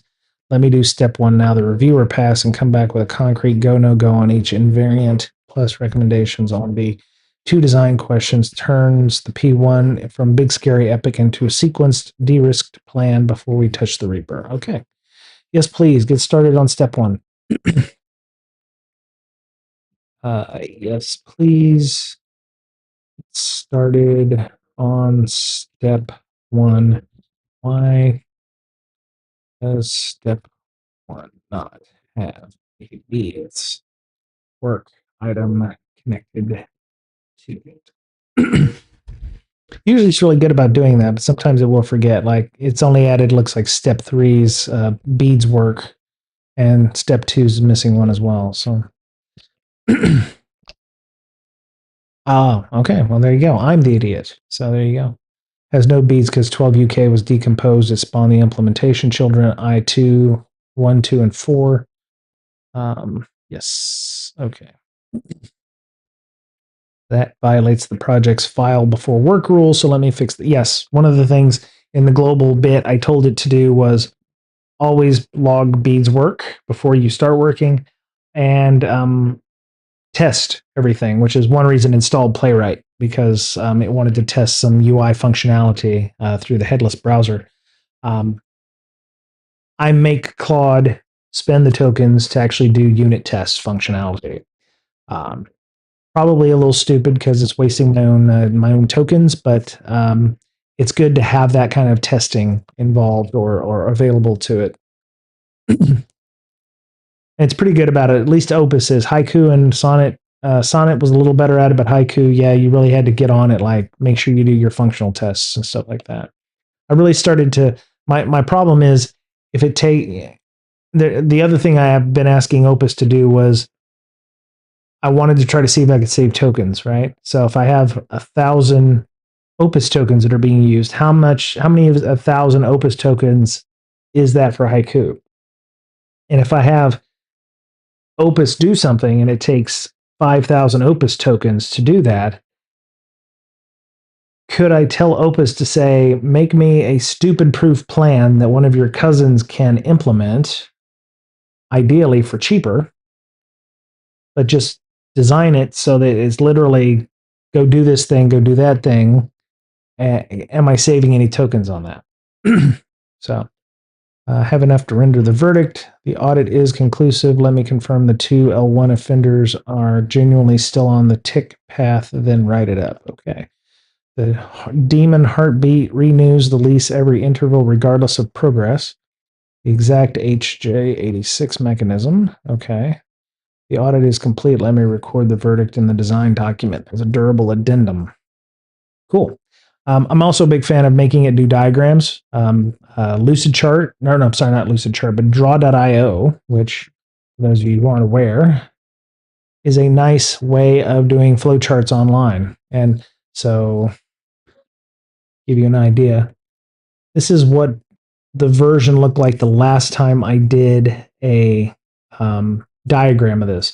It has an MCP, and it saves everything in browser local storage. So if I wanted to, I could just say, make me a diagram of what this system looks like now and use the MCP for Lucid Draw.io or diagrams.net in this case, and it will send it directly to here and create it for me, which is great.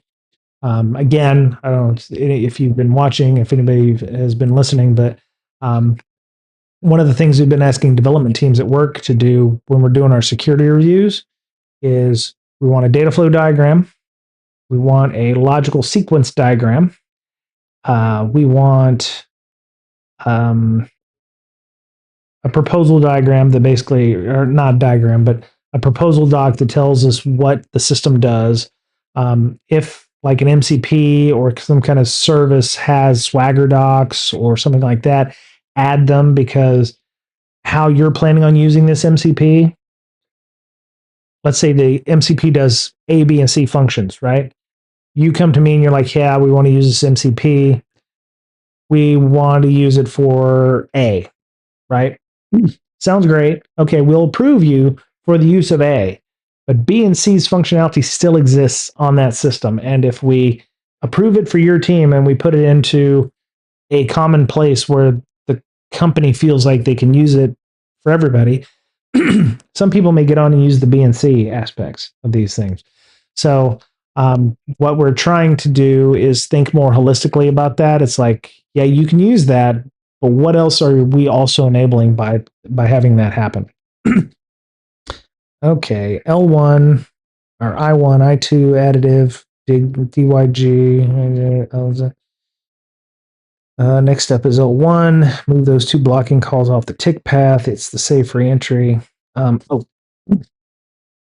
can you generate a diagram using draw.io MCP to show what the system looks like in terms of data flow diagram?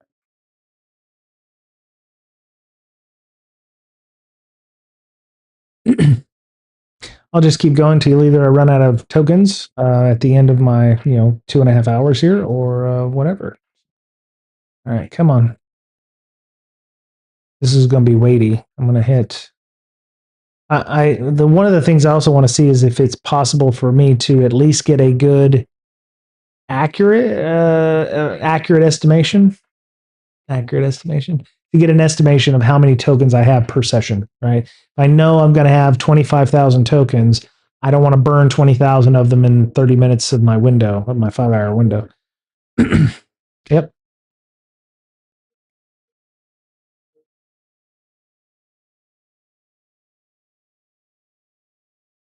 Sorry, my music is probably not loud enough for y'all to listen to, but that's okay. Yeah, see, we're hitting 2,000 tokens right now, 2,100 tokens, 2,200 tokens. That is going to be an expensive ask.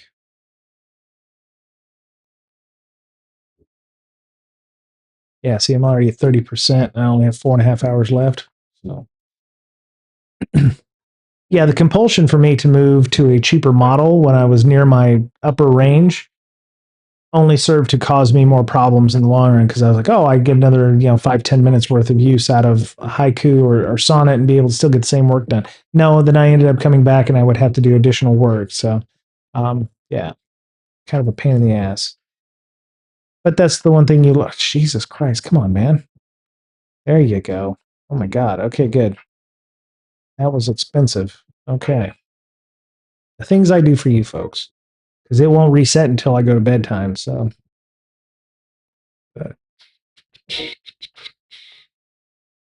So I've done this before, and I actually have something in the Claude MD that will it will give me a, I don't want to say stylized version, but it gives me a version of that.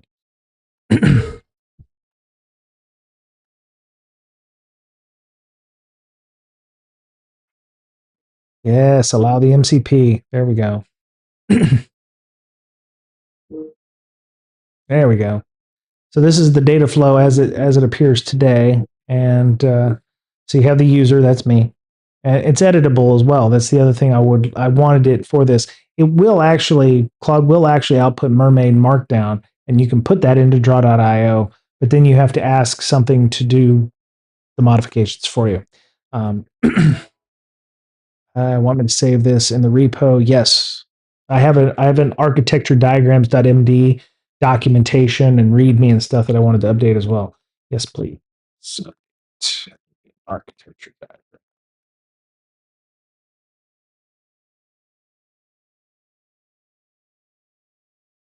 MD file. All right, there we go. So you see the updates here. So I'm a user. The arrows go into the dashboard. So that's port 8080. That's the dashboard you see here. That oh, let me hit refresh. There you go. So you can see it's processing. 23 minutes in. Again, not fast. If I had a larger pipe, if I had a 5080 or something like that, the dockling would go much faster. It is taking advantage of the metal GPU, which is why it is so much faster. But yeah, some of these files, depending on how complicated these are, can be quite painful. So, oh, okay, so yeah, that's yeah. Uh, yeah, so there you go. So that all that's there. The query, which the MCP server is in there. The Postgres SQL is a source of truth. Um, one of the things that we were setting up here was that we want Postgres to be where all the data exists, right? That is where it's coming from. Be able to manage the data, re-ingest it if necessary. um, the orchestrator it's the brain, right? So it directs the extraction worker, the embedding worker, also manages jobs, does resume controls, does backups. The input directory, which is the one where I put all the PDFs in, the orchestrator will actually do a watchdog kind of thing. One of the resiliency ads to keep virtual OFS from going stale is that it will send a heartbeat back and forth between the data pipe to keep it from timing out. There's an ingestion state here. Now, of course, we're going to be making some changes to the system here, so this diagram will be out of date in a matter of hours, minutes. But just to give you an idea, you can make useful diagrams here. And if it's hallucinating or something, you can go in and edit these things like, oh, Olama's not actually doing this. It's actually connecting to the quadrant or whatever. For your larger organizations or for organizations where you've got that, you can tell the developers to build this stuff themselves. And you can actually tell the developers to tell Claude, hey, I've just built this cool thing. Assume the role of a bad actor or a red team operator and tell me where this thing is ugly, even before it gets to the security teams. Now, some of this stuff may not be legitimate, but what you can do is you can tell them to at least run the report, save it somewhere, so that when they do come to you, or the security team, or the security reviewer, or whoever the hell is looking at this big ass solution, that they at least are aware that there are risks or there are issues there that you can then chronicle and say, yeah, false positive, false negative, yeah, this doesn't affect us, or yes, this is an issue that we didn't even think about. It's really great to be able to do that. So what we got going on over here? All right, so yeah, we're updating architecture diagrams. I'm not going to say it was a mistake to do this because I believe in the documentation aspects of things. I'm trying, as a person who is not a programmer by trade, have seen enough programmers doing stupid shit. I have an SBOM. I tell my system on major changes to update the SBOMs because of supply chain issues or what have you. Yes, please. Oh, it's going to run. It's going to rerun and open up darkly. Draw.io again here. Render output is huge.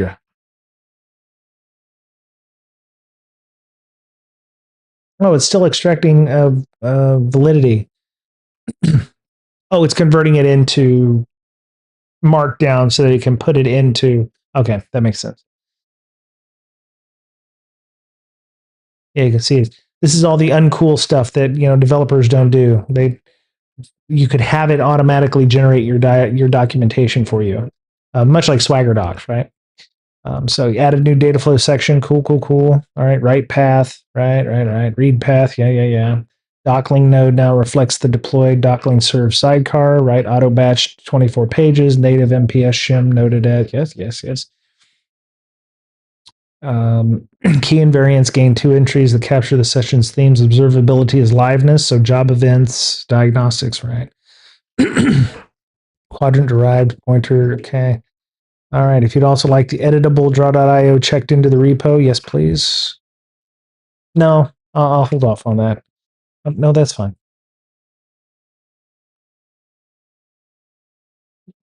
Continue with the epic.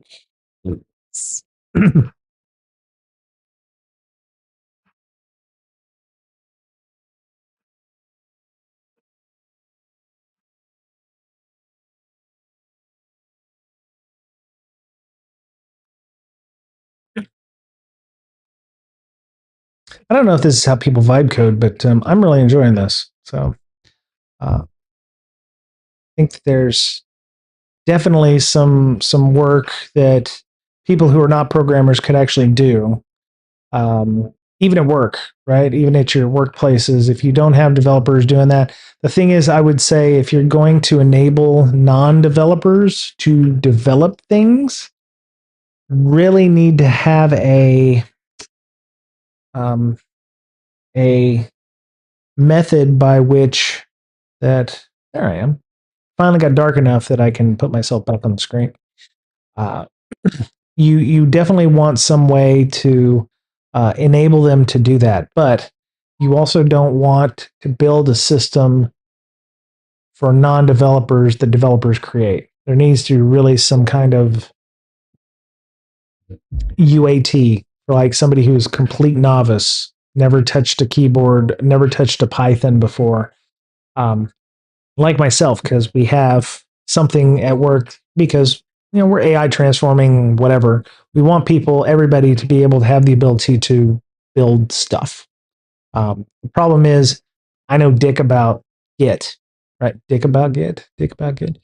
Um, I don't understand all the nuances. I can clone something, I can git push, I can get, I can push to origin, that kind of stuff.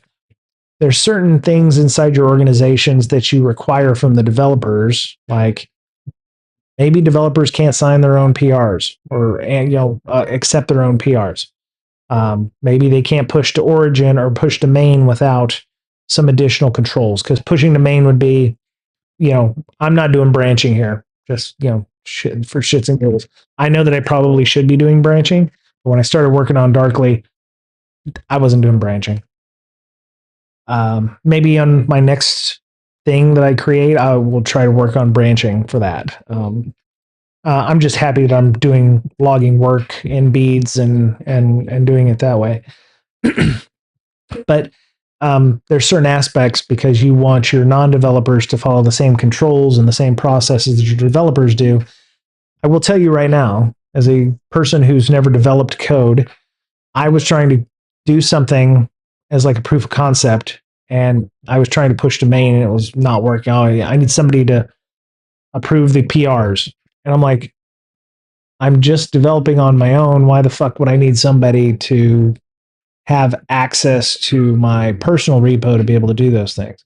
But because of where GitHub is sitting, anything that might make it to develop production needs to have those controls in place. So I was like, oh, okay.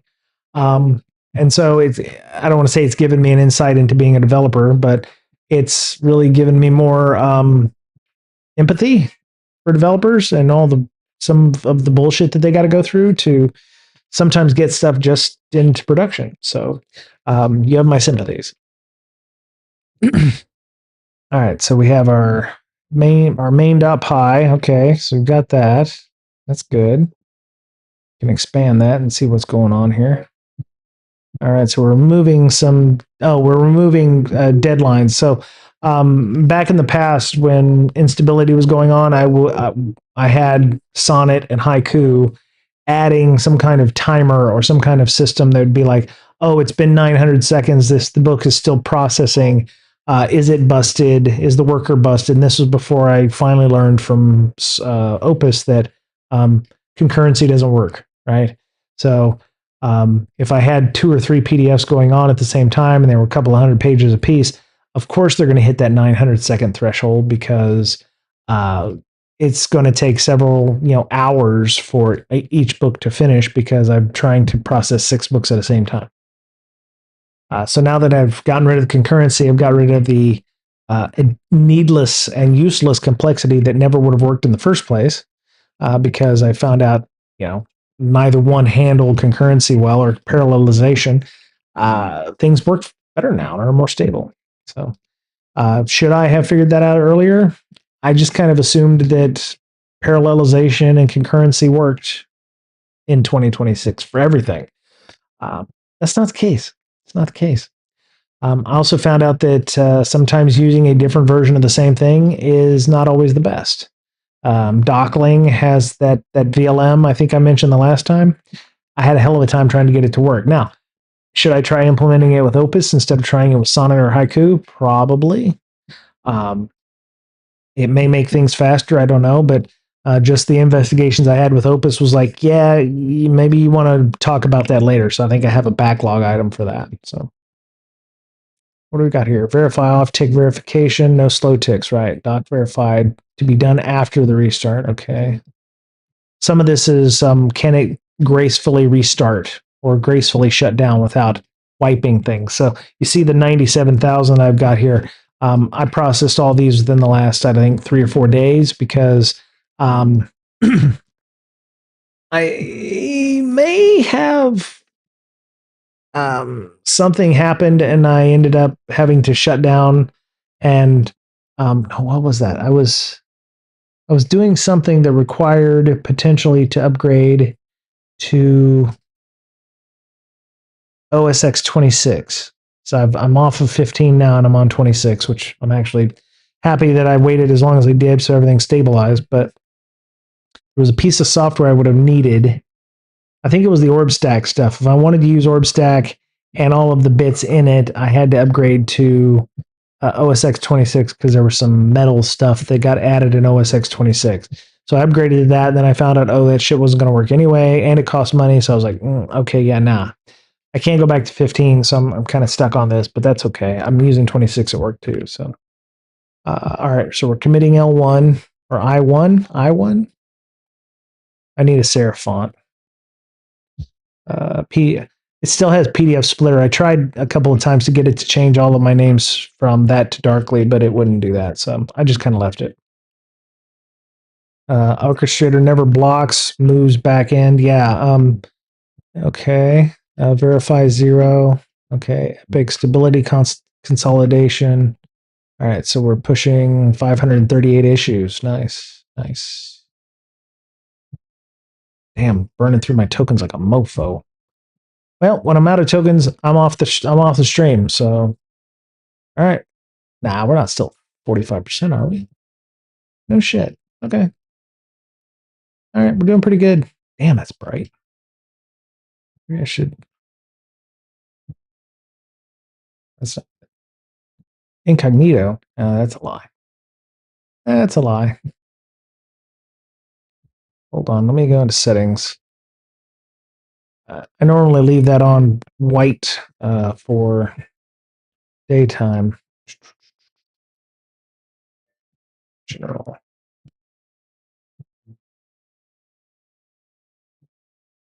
Fuck it. All right. So bash command. What are we doing here? I like that you can also edit this. So if you find something wrong, you can go in and actually edit the command if you found something odd there. Pay no attention. I'm doing bad database practices. The username, the password are all the same on the database. I did tell it at some point if we actually wanted to release this, which I don't see myself ever releasing this though. We'd have to add some things like required MFA or using like 1Password CLI for credential storing. One of the things that I did have it set in my global cloud was no secrets in the .env.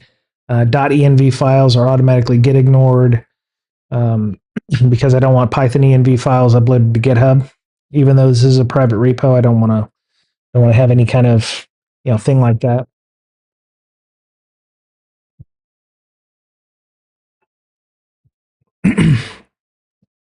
All right.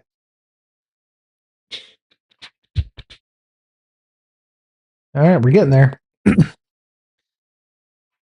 So I will say that okay, so it's up to 9 of 12. Actually, I could set this one little workarounds.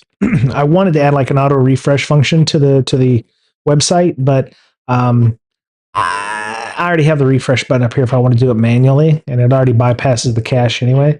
That also this simple little thing that tab auto refresh also will bypass cache. So it's the same as a Shift Control R on your OS X box.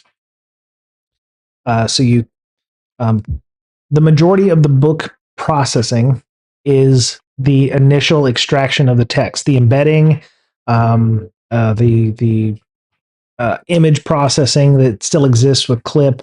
All of that happens in like seconds. So the vast majority of the process that is running is let me speed that up a little bit by putting on automatic. Is the extraction of the text itself. Everything else takes like seconds, like literal. No matter if it's a, if it's a 5-second, if it's a 5-page PDF, it happens really quick. If it's a couple 100-page PDF, it will. The majority of the time is extraction, embedding, and inference and stuff happen at a different amount of time. And you can actually see the numbers go up here. This will happen in real time where you can see these chunks stored in searchable vectors updating correctly. Migration applied. Trigger and column exist, and let me verify the trigger populates. One of the things I do want to do is do a backup and then like tear everything down and restore it and see what we can get from that.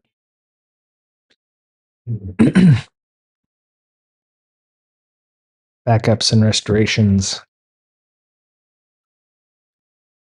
And all of the Docker instances that connect to one another are done through local host connections or sockets because I didn't want anything exposed to my 192.168 address because it's fine at home, but if I'm on a work network, if I have to go off site somewhere, if I'm in a coffee shop for whatever reason, it would expose me to my network or would expose endpoints on the local network. And knowing me, some jackass would be scanning that network. So I don't want any kind of entry into my environment in that way. So everything runs on localhost or runs on a file socket or it runs on a hello. Are you back?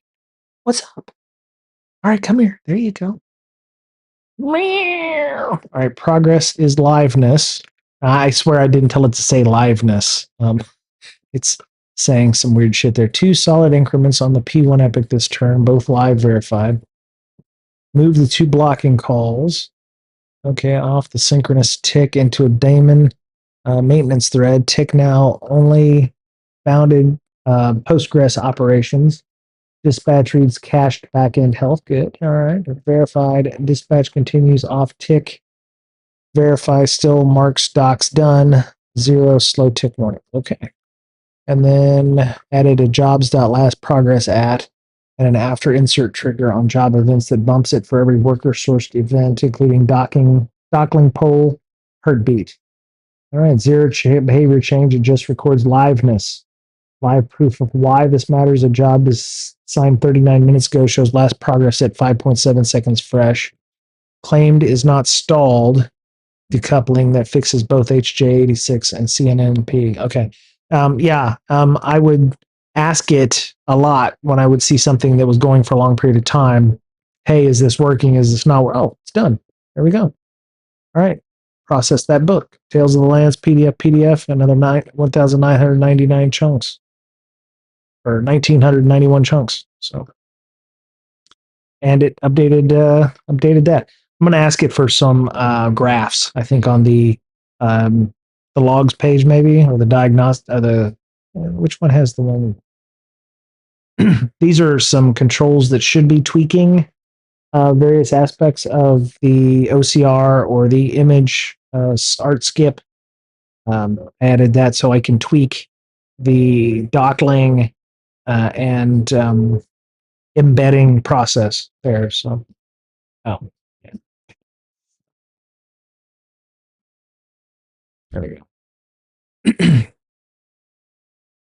Yeah, ideally, what I'd like to see maybe down here under service health or something would maybe be like some graphs that would show the uptick in searchable parameters or something like that. None of that will help with gestion and docs, but it just looks like something I'd like to have. So, all right, phase 2B, the Reaper flip changes job reclamation behavior and should run on an idle pipeline. There's an active V20 backlog ingesting. Okay. Oh, llama's going down. What happened there? How do you want to proceed? Pause the queue. Do 2B now. Pause the queue. Wait for the backlog to drain. Let the V20 books finish ingesting naturally. Say what? Okay, so I don't see anything ingesting. So this is where I will run into issues. I don't see any V20 books being ingested. Can you confirm any backlog in Postgres? I don't see the searchable vectors updating with new numbers. Anything stuck? And if so, check root cause and log work accordingly.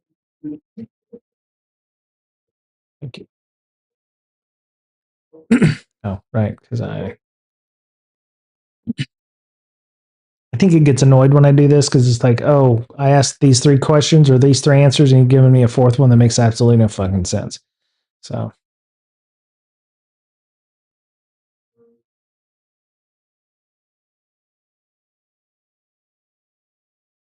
yeah, no shit. One reason I wanted the observability work was for this exact reason. What the fuck is going on inside the database? What's going on inside Dockling? What's going on inside a quadrant? Um, uh, that's also why I was checking to see if the numbers were going to bounce up.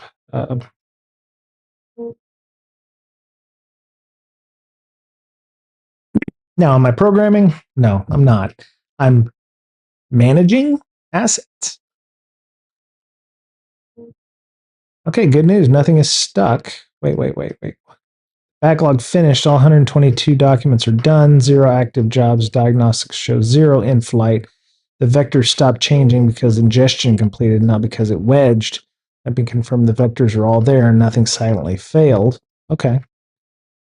Now, to be fair, at the time it probably had that question or that process. It was maybe looking at what was going on at the time. So there was a V20 ingestion phase going on that um, I did have at one time about 40 documents in the queue waiting to go, and I think at one point it decided to run the entire queue because it could start those manually. I'm not against that. I was the other good thing is my laptop doesn't sound like a fan or a jet engine is going off. Even my MacBook, which historically has issues when it's under load, uh, doesn't have that problem anymore because of the changes that occurred here. At one point, every time I would process a book, it would like really spin up and it would get really loud and the fan would go. But that was because it was almost out of memory. I was trying to process things, multiple things, and taxing the system unnecessarily. Um, so the process runs extremely fast. It's extremely efficient energy wise, and I'm not trying to do too much with the system. So success path sets done, but never clears the error. So wait, what's going on? Mystery solved. It's two things, and neither of them stuck. Oh, okay. Well, that's good to know. The only thing that's annoying about Claude is I can't see. I would love to shrink this box so that I don't have all of that, because now I got like this much space to actually read the error messages. Quadrant, okay, it grew from 89K as okay, so 89K to 96. Okay, vectors stopped changing because there's no more work. Pipeline is now idle. The cruft you're seeing, 81 done docs carry stale quadrant gap XY error strings. Oh, okay. These are exactly the pre-nay fixed leftovers I flagged earlier. The old image chunk false gap. The docs are genuinely fully text indexed. The error string is misleading leftovers. If you looked at the dashboard's error log or doc details, it's almost certainly what is looked alarming. Okay. Okay. All right.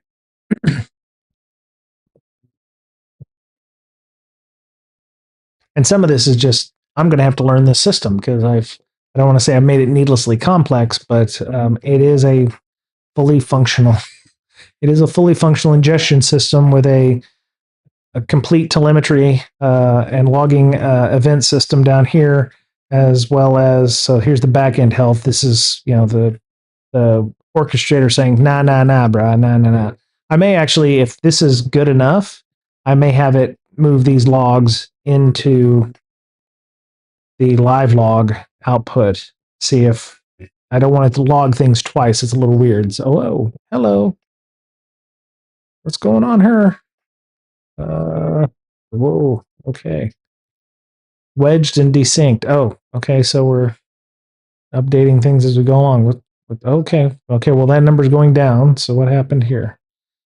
81 flipped. Maintenance thread will re-verify them. Let me watch them drain back down to clearing. Okay. So it's looking through all these books I already processed for those gaps in the system, and it's just embedding. It's not doing a full recheck. So and you can see it had a couple times where it had a false start, so it had to restart those. Okay, there we go.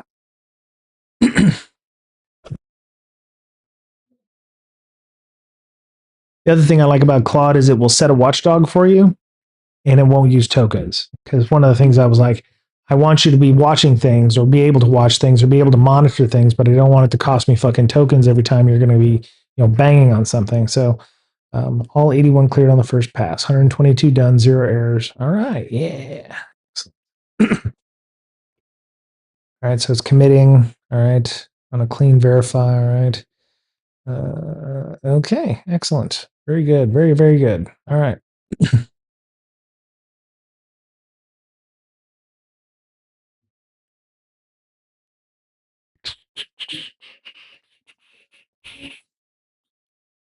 All right, let's see if my wife is on her way. I better turn that up. She's going to have my hide. Okay, there we go. Yeah, some of these books are very small, like some of it's homebrew stuff. Like, I can pull down. I can pull down something from here. Let me see.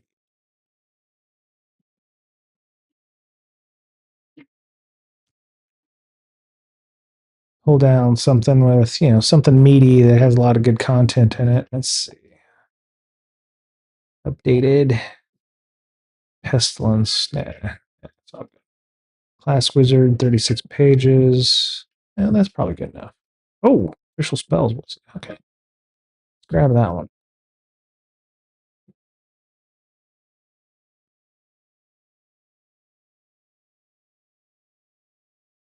So one thing I do like to do is sometimes they don't render these PDFs properly,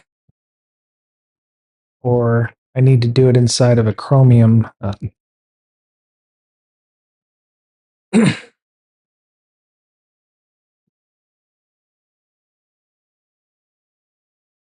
we go. Make sure the formatting on this is solid. What I'm looking for is a third, some text that looks like it's in a phantom zone here off on the side of the document. So other things might be like how they've set up the web page for all intents and purposes, the PDF to show the content. Sometimes it doesn't cut the pictures off, or it'll show the whole picture on the page, and the text will look like shit. Some of these folks are better than others at this stuff. So okay, yeah. Okay, that one's good. There's some nice artwork in here. I'm not ingesting the artwork, obviously, because usually some of that's original work, and I don't want to pull that down and use it. And it's all text, so I'm not training any kind of art hugging face kind of thing. I have icons and stuff if I wanted to create some content with RPG related items to be able to do that. Yeah, this looks fairly clean. All right. Yep, PDF.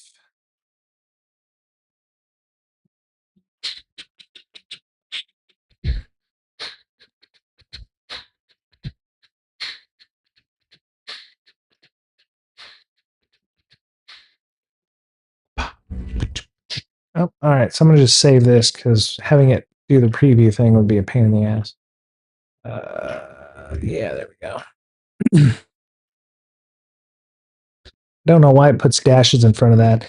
That is one thing that I did have issues with. There was a couple of pages with dashes in front of the file names, and it was choking on those in the earlier iterations. So, um,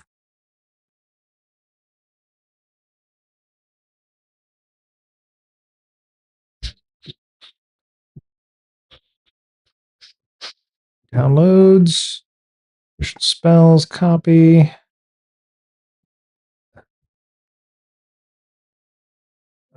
PDF ingest, V. There we go.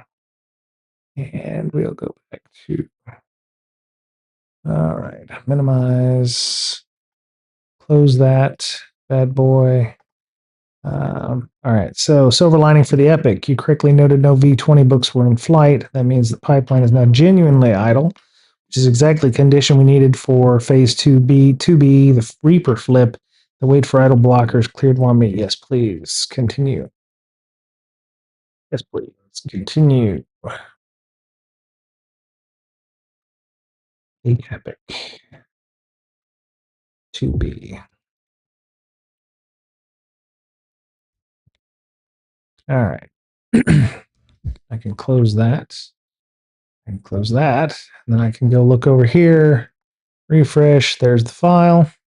Hit start. Oh, wait. No, no, no, no, no, no, no. No, no, no, no, no, no, no, no, no. It needs to be idle, so I can't running anything.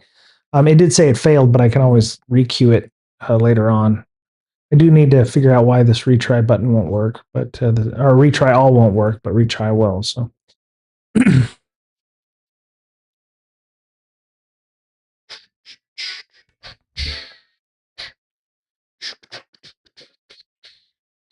No.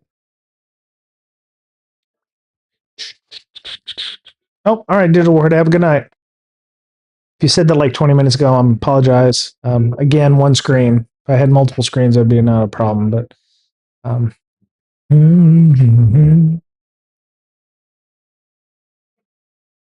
right, so we're at 3K tokens. Oh my god. All right, where we're sitting at right now with our usage here. All right, we're at 53%. Okay, that either I'm getting a deal or what are you doing? What's going on? You just running through? Okay. Hey, you want to get under the blankie fort? We make blankie forts because she has her little cave where she gets under her blankie. You want to get under here? Come on. Hey, psst. I know you get under here with Daddy. Come on, there we go. Rare. I know. It's okay. Mama will be home in a little bit. You can sing the song to your people later, as you are wont to do. All right, what's going on? More subtle. Oh, easy as what's up? Glad we're doing it on an idle pipeline. Critical realization: the Dockling pole heartbeat bumps last progress, but it's alive, not progressing. If Dockling serve hangs mid-batch, right, the worker keeps polling and emitting a Dockling pole, which should keep the job fresh and defeat the reclaim. Exactly the HJ86 failure. Renewed lease hang. I'm sorry, what? I'm sorry. I know I'm not paying attention to you. I'm sorry. What's up? Okay, well, I'm gonna put your tail down because nobody wants to see that. This is a PG. No, this is a PG stream.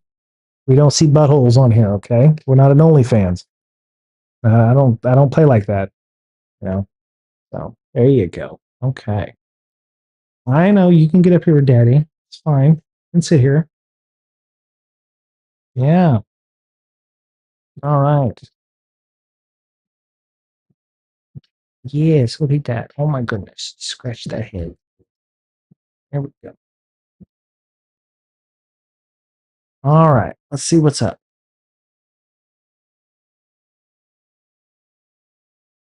Oh, it's okay. We're all alone. Nobody's here. I do appreciate everybody. I do appreciate Digital Warhead for his numerous months of support and you know Triplexity as well. Thank you to Triplexity for the gift sub. That's great. Um, awesome stuff. And from Death Wish, yeah, Death Wish there hooking it up, getting the hook up. Hopefully, Death Wish will come by and say, "Hey," when they get their subscriptions. So, let me see.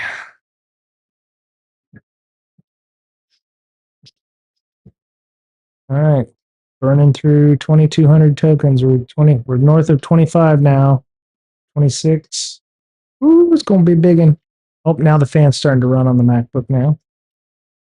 Reaper rewrite. Okay, excellent. Let me reread the current Reaper. Line numbers are shifting from the edits. Okay.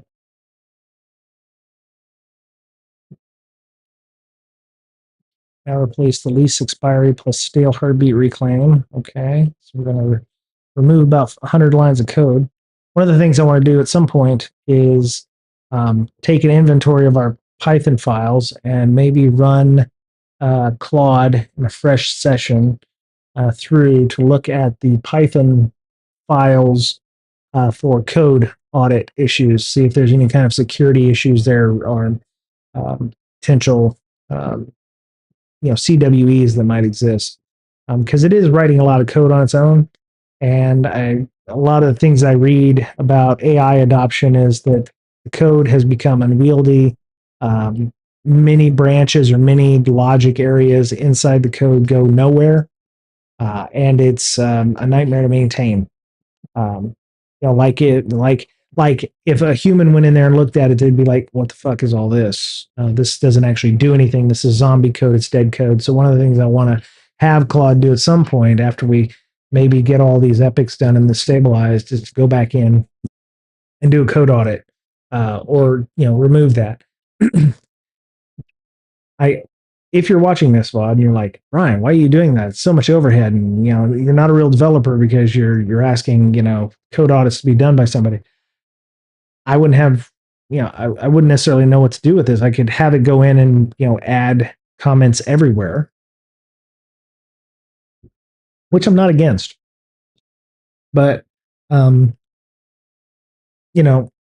can look through the stuff. I can see, I can see the code. I could tell you what the code is doing.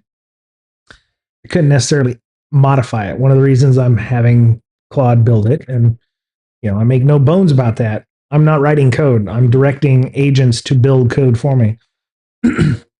Is that I should also have agents that can tell me, oh, the other agent's ass, or the other agent can't write code for shit.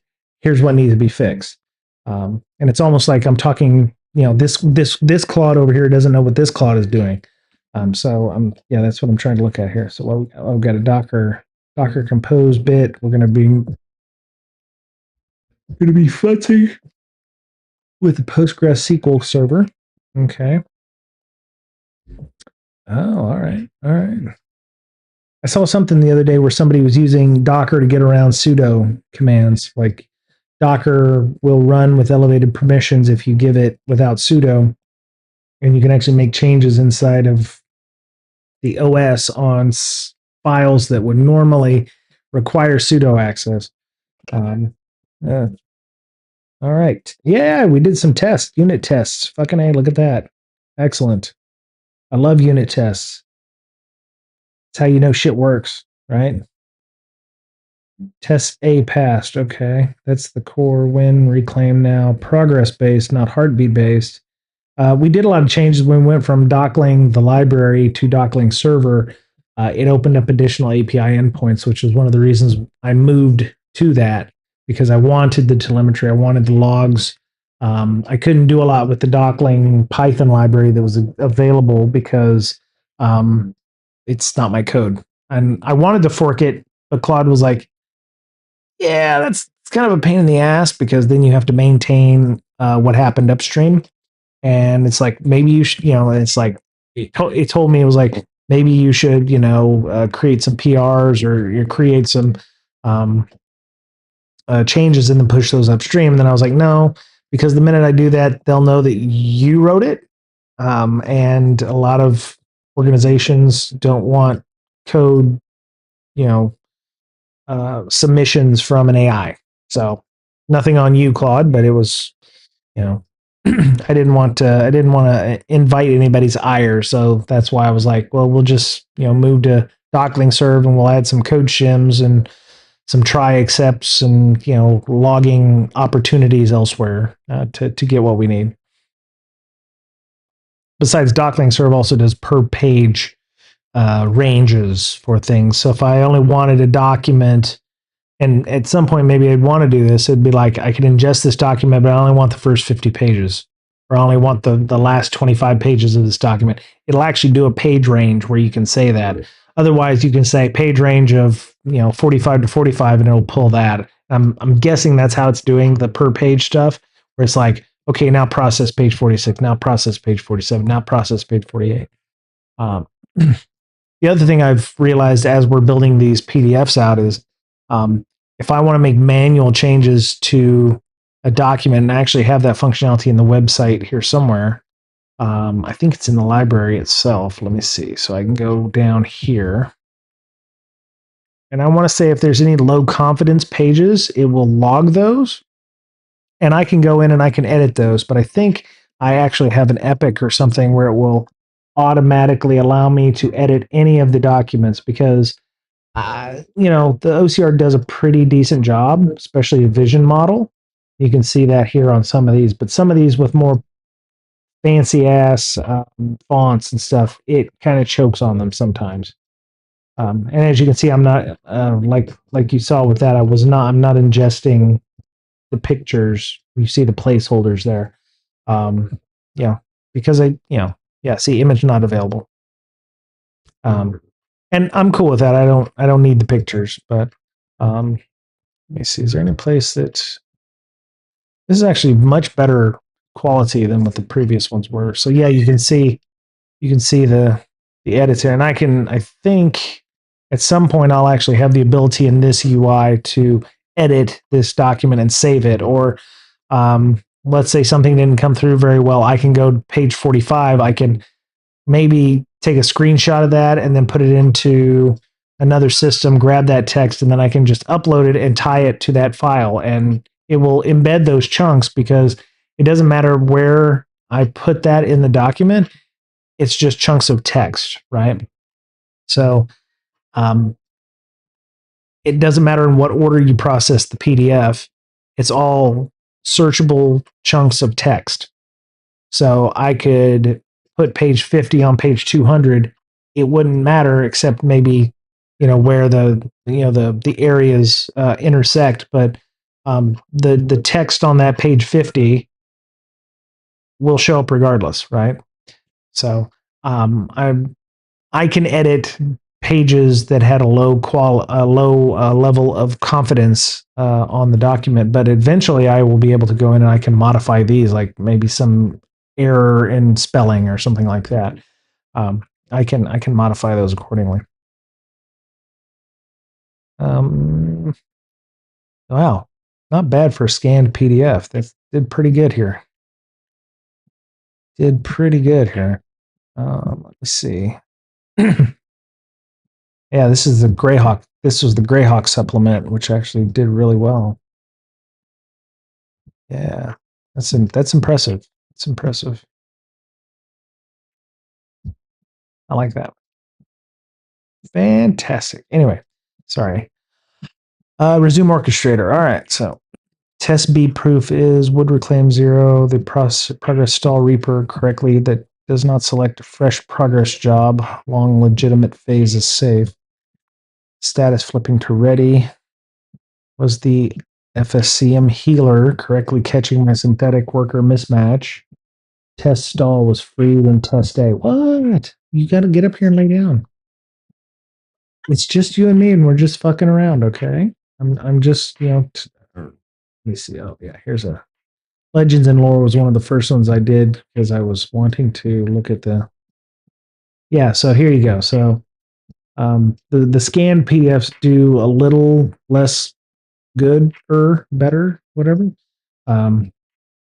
So yeah, this would be like a page where I might want to go in and I add spaces or whatever, this chunk or what have you. As you can see, the quality of 120 pages in a fancy font here is not so good. It should still allow me to search based on that for various aspects, like it'll find content instead of and content. It won't skip that. It'll find everything having to do with that, or squarely where Ides is desired to go, that kind of thing. It's not all one word. I'd have to go in and make edits accordingly. But when I search for extremes, let's say I wanted to look for the word extremes, it should pop up with any expectation of that, or it should pop up with some kind of link to that. So yeah, this one has a lot of spacing errors sometimes. Um, Anything that was scanned is going to have a probably a lower level of confidence depending on how well it was scanned. There are some scanned PDFs out there that have images, like 120 pages of PDF is actually like a JPEG file that's popped on there. Some of them will actually do a scan and then put a text layer underneath, which is kind of an interesting concept. Um, and then there's some that are like, I've taken 120 photos with my camera. I'm going to take those 120 photos. I'm just going to drop them into a PDF and save it as a PDF. And then you get that. So there's really about 3 or 4 different ways, and they call that the hybrid. The hybrid one is where it's been scanned, but it has a text layer underneath. And then there's the completely born scan digital, like this one here, or the complete warrior, which you can obviously, some of these are a little better. Oh, well, that was a picture. That was weird. Why it would process like that? Yeah, you can see there's still some spacing issues in this one as well. So, let's go back over here.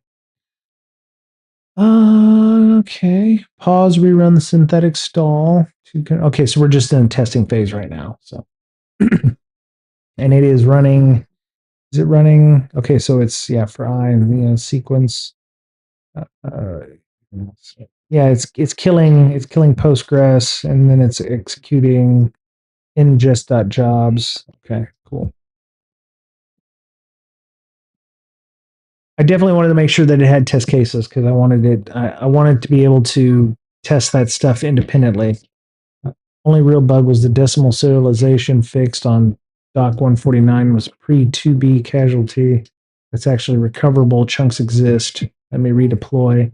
Yeah, the other thing I've noticed is it will tell you, hey, by the way, some of these can actually be rescanned, and so for some of these books, there's a vision. So if you got a low quality or low level of confidence, if it's a digital made PDF, PyMoo PDF will actually pull the text layer and then forego the dockling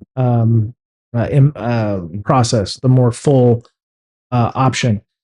For the scanned versions or the hybrid versions, it will do a vision scan using dockling.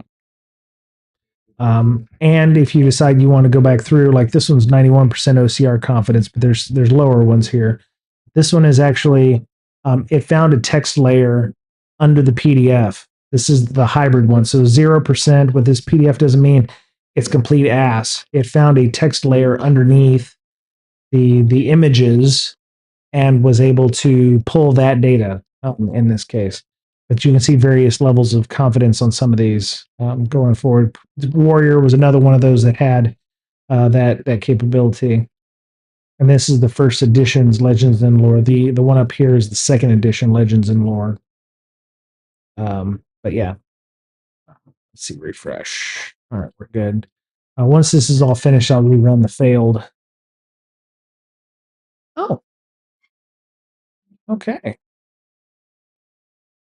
Hello. How you doing? All right. Yep. All right. Good night, everybody. Bye.